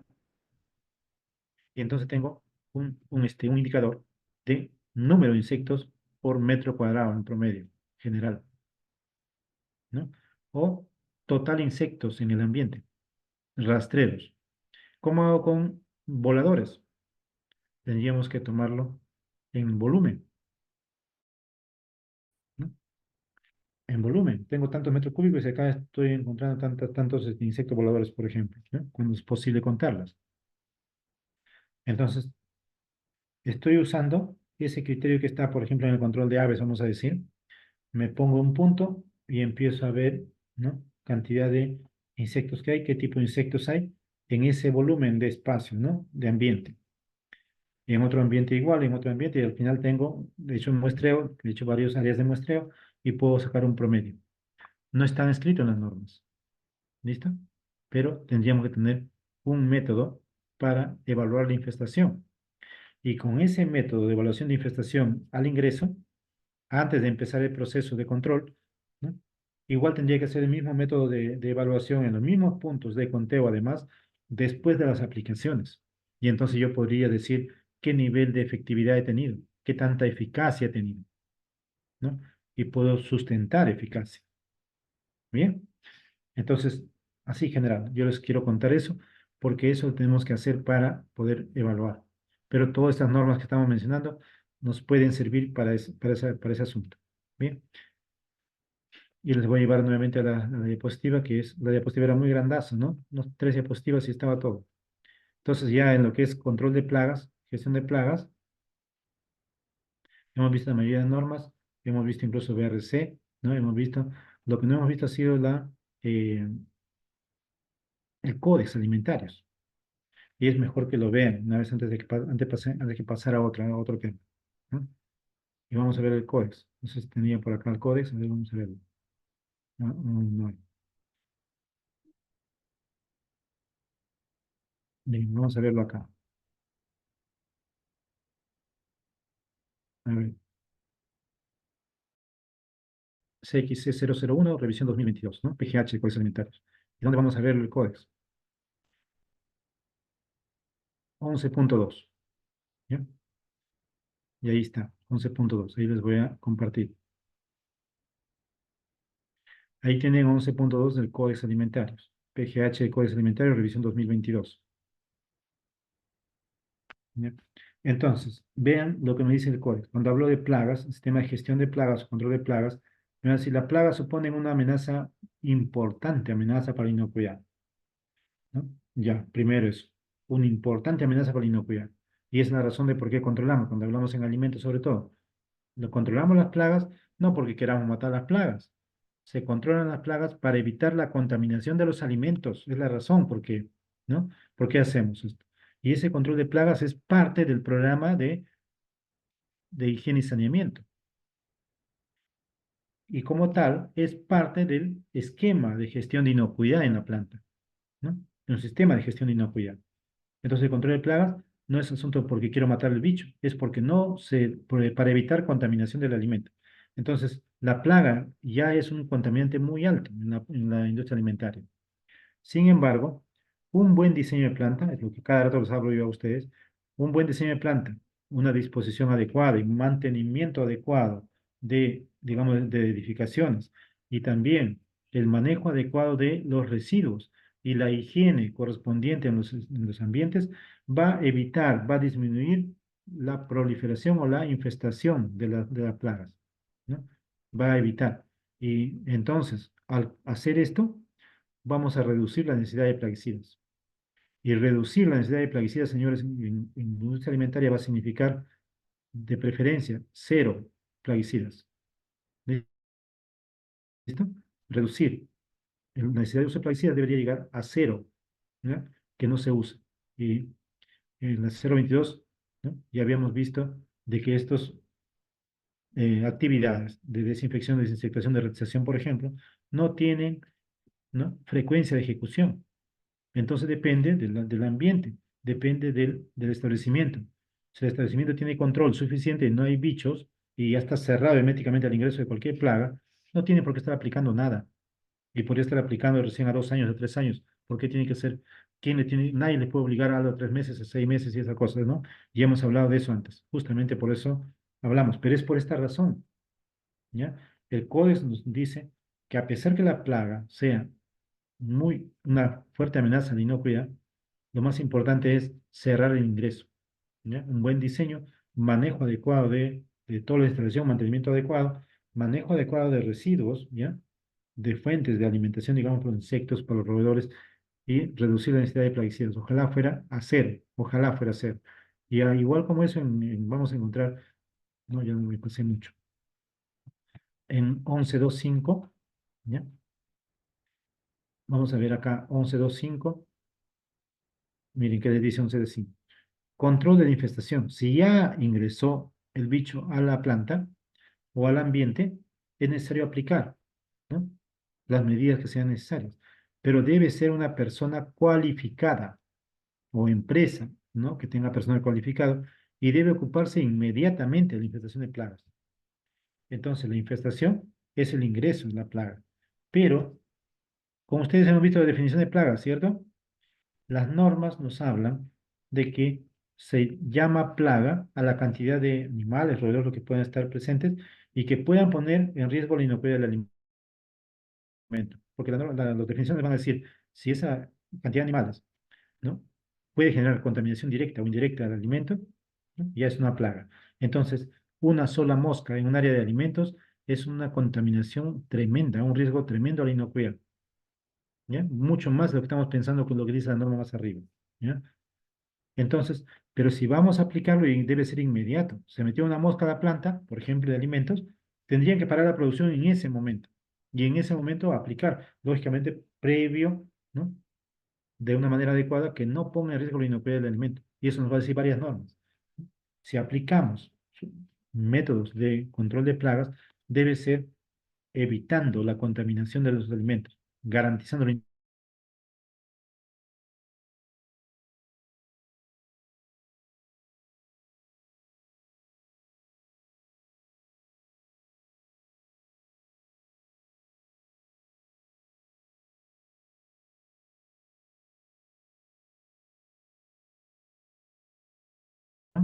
Hola,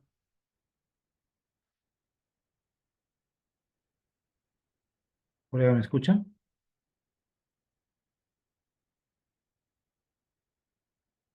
Hola, por favor, ¿me pueden confirmar? ¿Me están escuchando? Porque parece que hubo un corte. No sé si me están escuchando.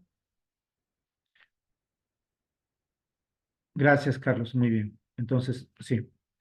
Entonces, inmediatamente significa ahorita, señores. Entró la mosca ahorita, ahí deben parar. Y ahí deben hacer el control inmediatamente. Si para eso utilizo un spray de alcohol y le derribo la mosca, o utilizo un matamosca, o voy a usar veneno, voy a poner un nebulizado, voy a poner, ya depende de esos métodos, ¿no? Pero el control debe ser inmediato y debe hacerlo alguien cualificado, que tenga la competencia suficiente para hacerlo. Bien, entonces las normas van a decir todo esto y tenemos que ir sumando los criterios de las normas. Pero vayamos para acá, el tiempo que nos queda, vamos a ver unos detallitos más. Miren, cuando hablamos de este control de plagas, gestión o saneamiento ambiental en general, por eso que hemos hablado como tema saneamiento ambiental en el diplomado, ¿ya? Porque una parte es control de plaga y la otra parte era limpieza y desinfección.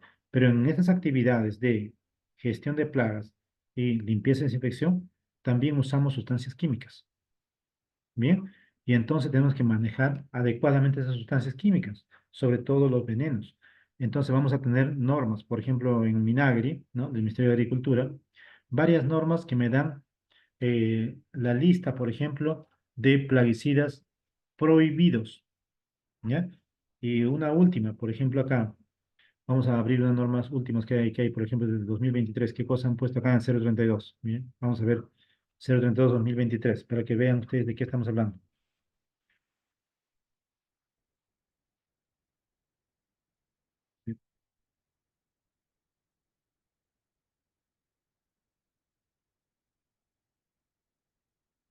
032-2023. ¿Ya? ¿Dónde estamos? A ver, DSR, DRM. Entonces debe ser Decreto Supremo, RD, aquí, resolución directoral.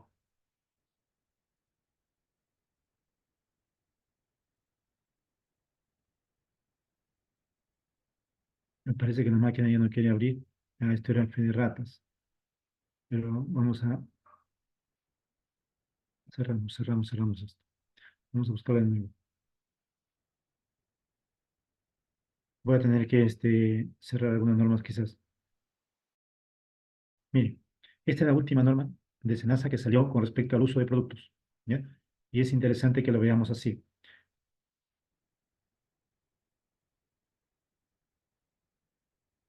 Prohíben a partir del 1 de agosto de este año, estamos recién, miren, al 1 de agosto del 2024 ya no se va a usar clorpirifos en control de plagas. Hasta ahorita siguen usando porque todavía la existencia, digamos que hay, ¿no? Se va a tener que usar, pero ya la norma salió ¿cuándo? 11 de julio de 2023, el año pasado. Y 1 de agosto de este año es el máximo tiempo en que se puede usar, ¿no? Ese producto. Este es un órgano fosforado y está generando mucho daño a la salud. Ya está prohibido en otros lugares, incluyendo Chile, Europa, ¿no? Entonces, aquí en el Perú ya pasa a la lista de prohibidos.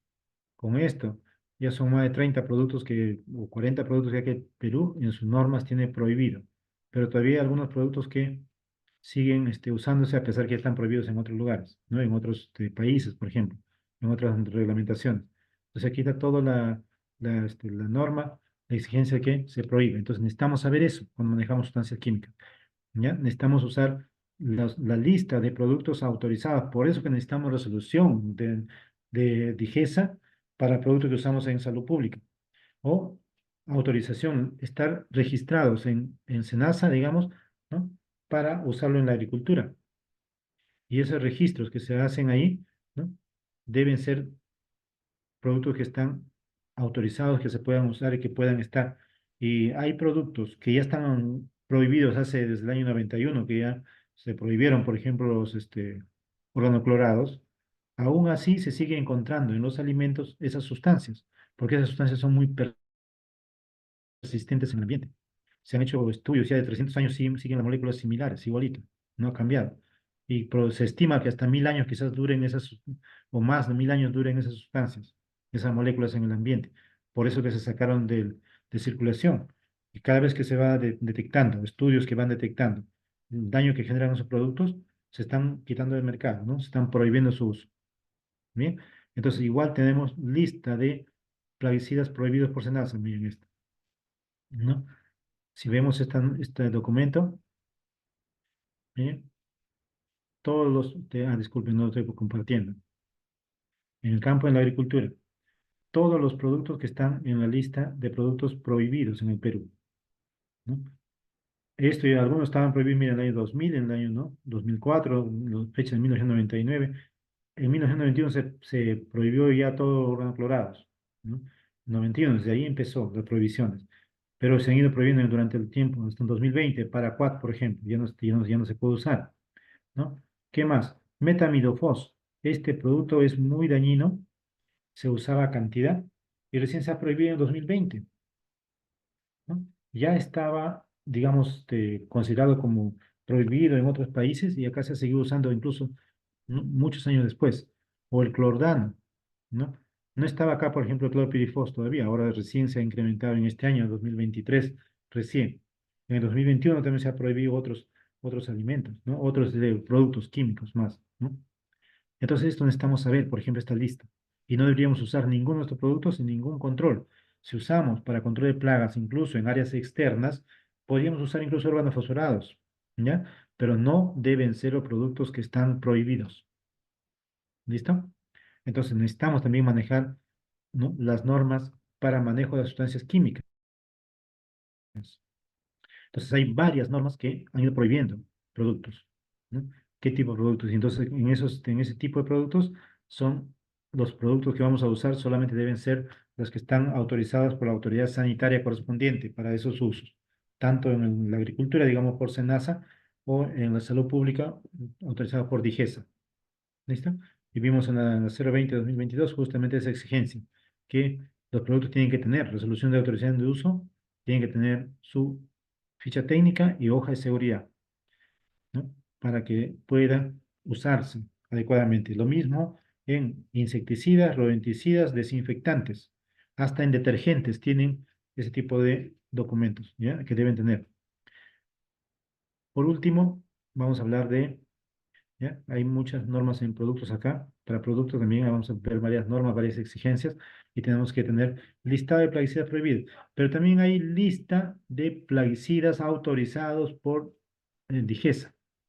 Antes, digamos años atrás, yo entraba a la página de DIGESA y encontraba toda la lista de sustancias autorizadas, tanto para desinsectación o para desinfección o para rodenticidas, ¿no? Para control de roedores o incluso para detergentes, y estaban ahí, la lista. Ahora, ¿no? Eso me parece no muy adecuado. Se ha puesto que entremos con código, ¿no? Con código del producto o número de resolución, es decir, como para que lo busque el propietario del producto nada más, ¿no? Que tiene la información para que pueda entrar a buscarlo.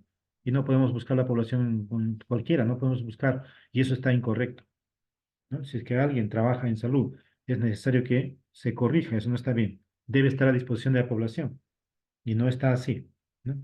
Si no tenemos la información que necesitamos para entrar, no vamos a saber si justamente queremos ubicar, buscar qué producto está autorizado, no vamos a encontrarlo. Entonces, finalmente tenemos que ver también el manejo de los residuos en saneamiento. Y entonces, cada sustancia, cada material, envase sobre todo, que manejamos, que son sustancias peligrosas, esas sustancias, los envases mismos se convierten en residuos peligrosos.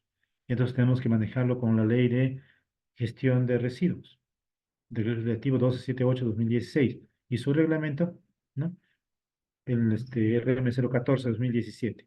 ¿no? Esos dos. Y vamos a encontrar ahí el manejo de residuos peligrosos. O la señalización o el almacenamiento según la 900-58. Entonces, según las normas. Entonces, cada uno de estos procedimientos, digamos, que vamos a implementar según las normas.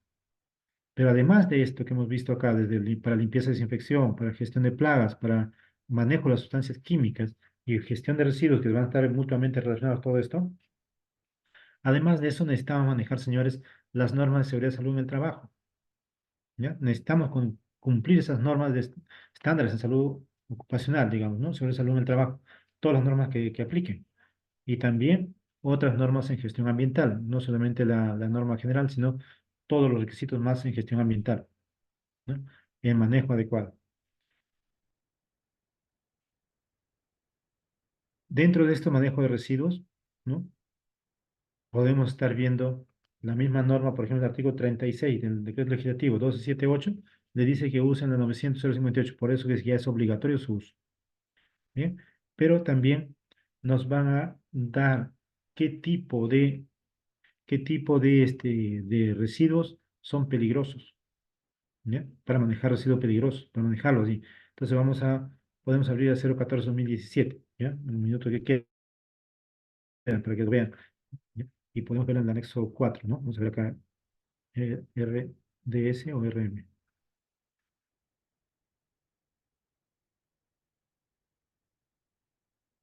017, debe ser DS entonces.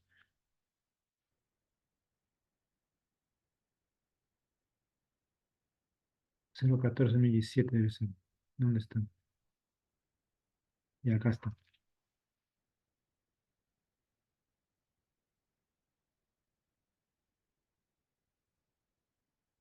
Ya, ahí lo van a ver. Quiero llevarles al manejo de residuos peligrosos para que lo vean ahí. Hablamos de residuos. Y entonces en esta norma, ahí está el 014-2017, que es el reglamento de la ley 1278, ¿no? Y vamos a ir a su nexo. Igual tengo yo clasificación, ¿no? Nexo 4, que su capítulo de clasificación de residuos.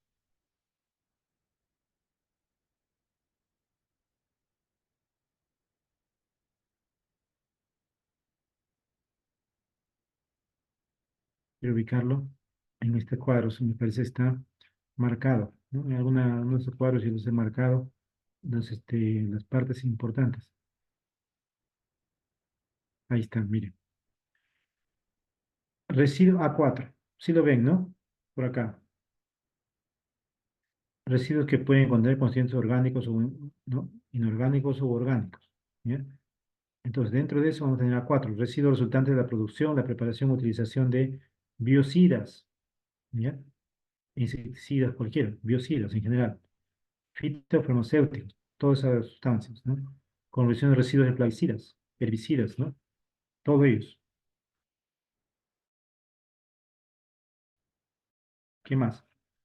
Por acá va a decir A430, ¿no? Envases y contenedores de residuos que contienen sustancias incluidas en el anexo 1 del convenio de Brasilia. Entonces van a estar características peligrosas según anexo 4. Y en este anexo 4, ¿no? Tenemos todas estas sustancias que están marcadas acá. Venenos, por ejemplo, tóxicos agudos, ¿no? H6.1, sustancias de residuos que pueden causar la muerte. ¿Qué más? H10, liberación de gases tóxicos en contacto con el aire o el agua. Esto es, por ejemplo, las pastillas fumigantes, ¿ya? Fósforo de aluminio, pastillas fumigantes. Esas son sustancias que pueden incluso explotar, tóxicos, generan gases tóxicos o incluso se incendian. Eso vamos a ver por acá. Ecotóxicos, sustancias y residuos que pueden tener efectos adversos en el medio ambiente, digamos, a los animales o otros seres vivos, ¿no? Y acá hay sólidos inflamables. ¿Listo? O sea, nosotros como uso de sustancias usamos esas sustancias, cualquier envase que contiene estas sustancias peligrosas se convierten en residuos peligrosos y por tanto se tienen que manejar con esos criterios que están acá. ¿Bien? Y al menos para lo que es manejo de residuos peligrosos, porque eso va a estar involucrado en la gestión de plagas o en gestión de saneamiento ambiental en general, porque igual vamos a tener frascos de detergentes, de desinfectantes, que también son sustancias peligrosas.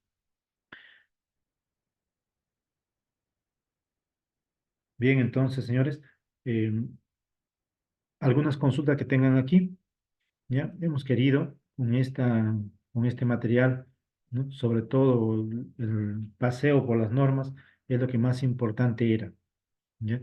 El conocer las normas y verlo, las normas y puedan ustedes tener qué información tenemos.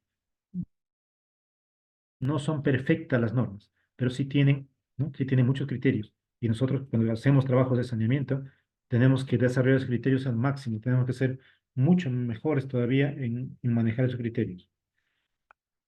¿Está bien? Y manejar normas incluso internacionales y todo lo necesario para hacer bien este trabajo de saneamiento, ¿no? No basta solamente, por ejemplo, hacer limpieza y desinfección, tienen que ser expertos en limpieza y desinfección, ¿no? Porque tienen que garantizar higiene. O el saneamiento, en gestión de plagas, igual, ¿no? El por qué lo hacemos es por garantizar inocuidad. Todo es inocuidad, ¿no? El manejo de sustancias químicas, igual, estas sustancias químicas también se pueden ser contaminantes para los alimentos. Justamente por eso es que se hace la evaluación de límite de residuos de plaguicidas, por ejemplo, como la RM1006, ¿no? Que ya tiene un listado por cada producto vegetal, cuánto máximo de residuos puede tener. Y justamente es porque está estrechamente relacionado al tipo de producto que se están usando en el campo, ¿no? El otro día les dije, lo que se exporta sí está bajo control, y se nos está vigilando constantemente, están haciendo evaluaciones, están haciendo pruebas, todo, ¿no? Pero lo que se va para el mercado nacional, nadie lo vigila, y estamos consumiendo con sustancias plaguicidas por encima de límites. Si ustedes gustan, miren esto, ¿no? Ahí, con esto, ¿no? Voy a abrir esta página de Senasa, ¿ya? Un momentito, vamos a ver esto. No sé si lo abre. No, ahí va a abrir.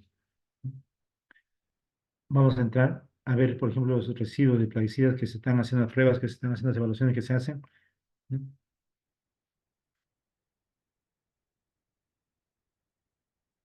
Sistema de gestión de inocuidad agroalimentaria, ¿ya?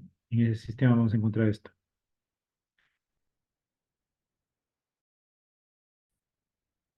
Consultas, así entramos, ¿no? Entramos acá, productos químicos, comercial, activo, ahí pueden encontrar ustedes el tipo de sustancias que se para consultar, consulta de registro de plaguicidas, ¿no? Ponen el nombre comercial acá, se lo conocen, ingrediente activo, y va a salir ahí la lista. Por ejemplo, eh, ingrediente activo, vamos a poner acá, clorpirifos, por ejemplo, ¿ya? Y debe salir registrado quiénes tienen registrado ese producto, ¿ya? Quiénes comercializa, qué, con qué marca se va a salir ahí, ¿no? Un registro. Bien, entonces podemos ver eso. Por ejemplo, sistema integrado de gestión, acá se maneja registro, ¿no? De plaguicidas, no está los perifos ahí, ¿no? Número comercial, un directivo, no lo está encontrando, lo que ya. El asunto es que hay herramientas de este tipo. Y para asunto de gestión de los residuos, digamos, SENASA ya está haciendo monitoreo del contenido de residuos y plaguicidas en los alimentos. En todos los valles ya están haciendo un barrido, cantidad de muestras, más de 9.000 muestras ya tienen hechas los últimos años. Y lamentablemente más de 33% están, ¿no? Me parece que les mostré la vez pasada, más de 33% están por encima de los límites permitidos. Y esos son alimentos que estamos consumiendo. Bueno, y entonces como empresas, como especialistas en control de plagas, tenemos que comprometernos en este asunto. Cuando usamos las sustancias, sabemos el riesgo que pueda significar, no solamente en el momento que estamos aplicando, digamos, para las personas o para los que están aplicando, no, para los que también van a consumir los alimentos después, cuando esos residuos de plaguicidas se vayan en esos alimentos, ¿no? Y a veces, muchas veces no están controlados. Y entonces podríamos estar afectando la salud de la persona, ¿no? Esa es la responsabilidad de trabajar en alimentos, garantizar la inocuidad. Bien, señores, ¿algunas consultas?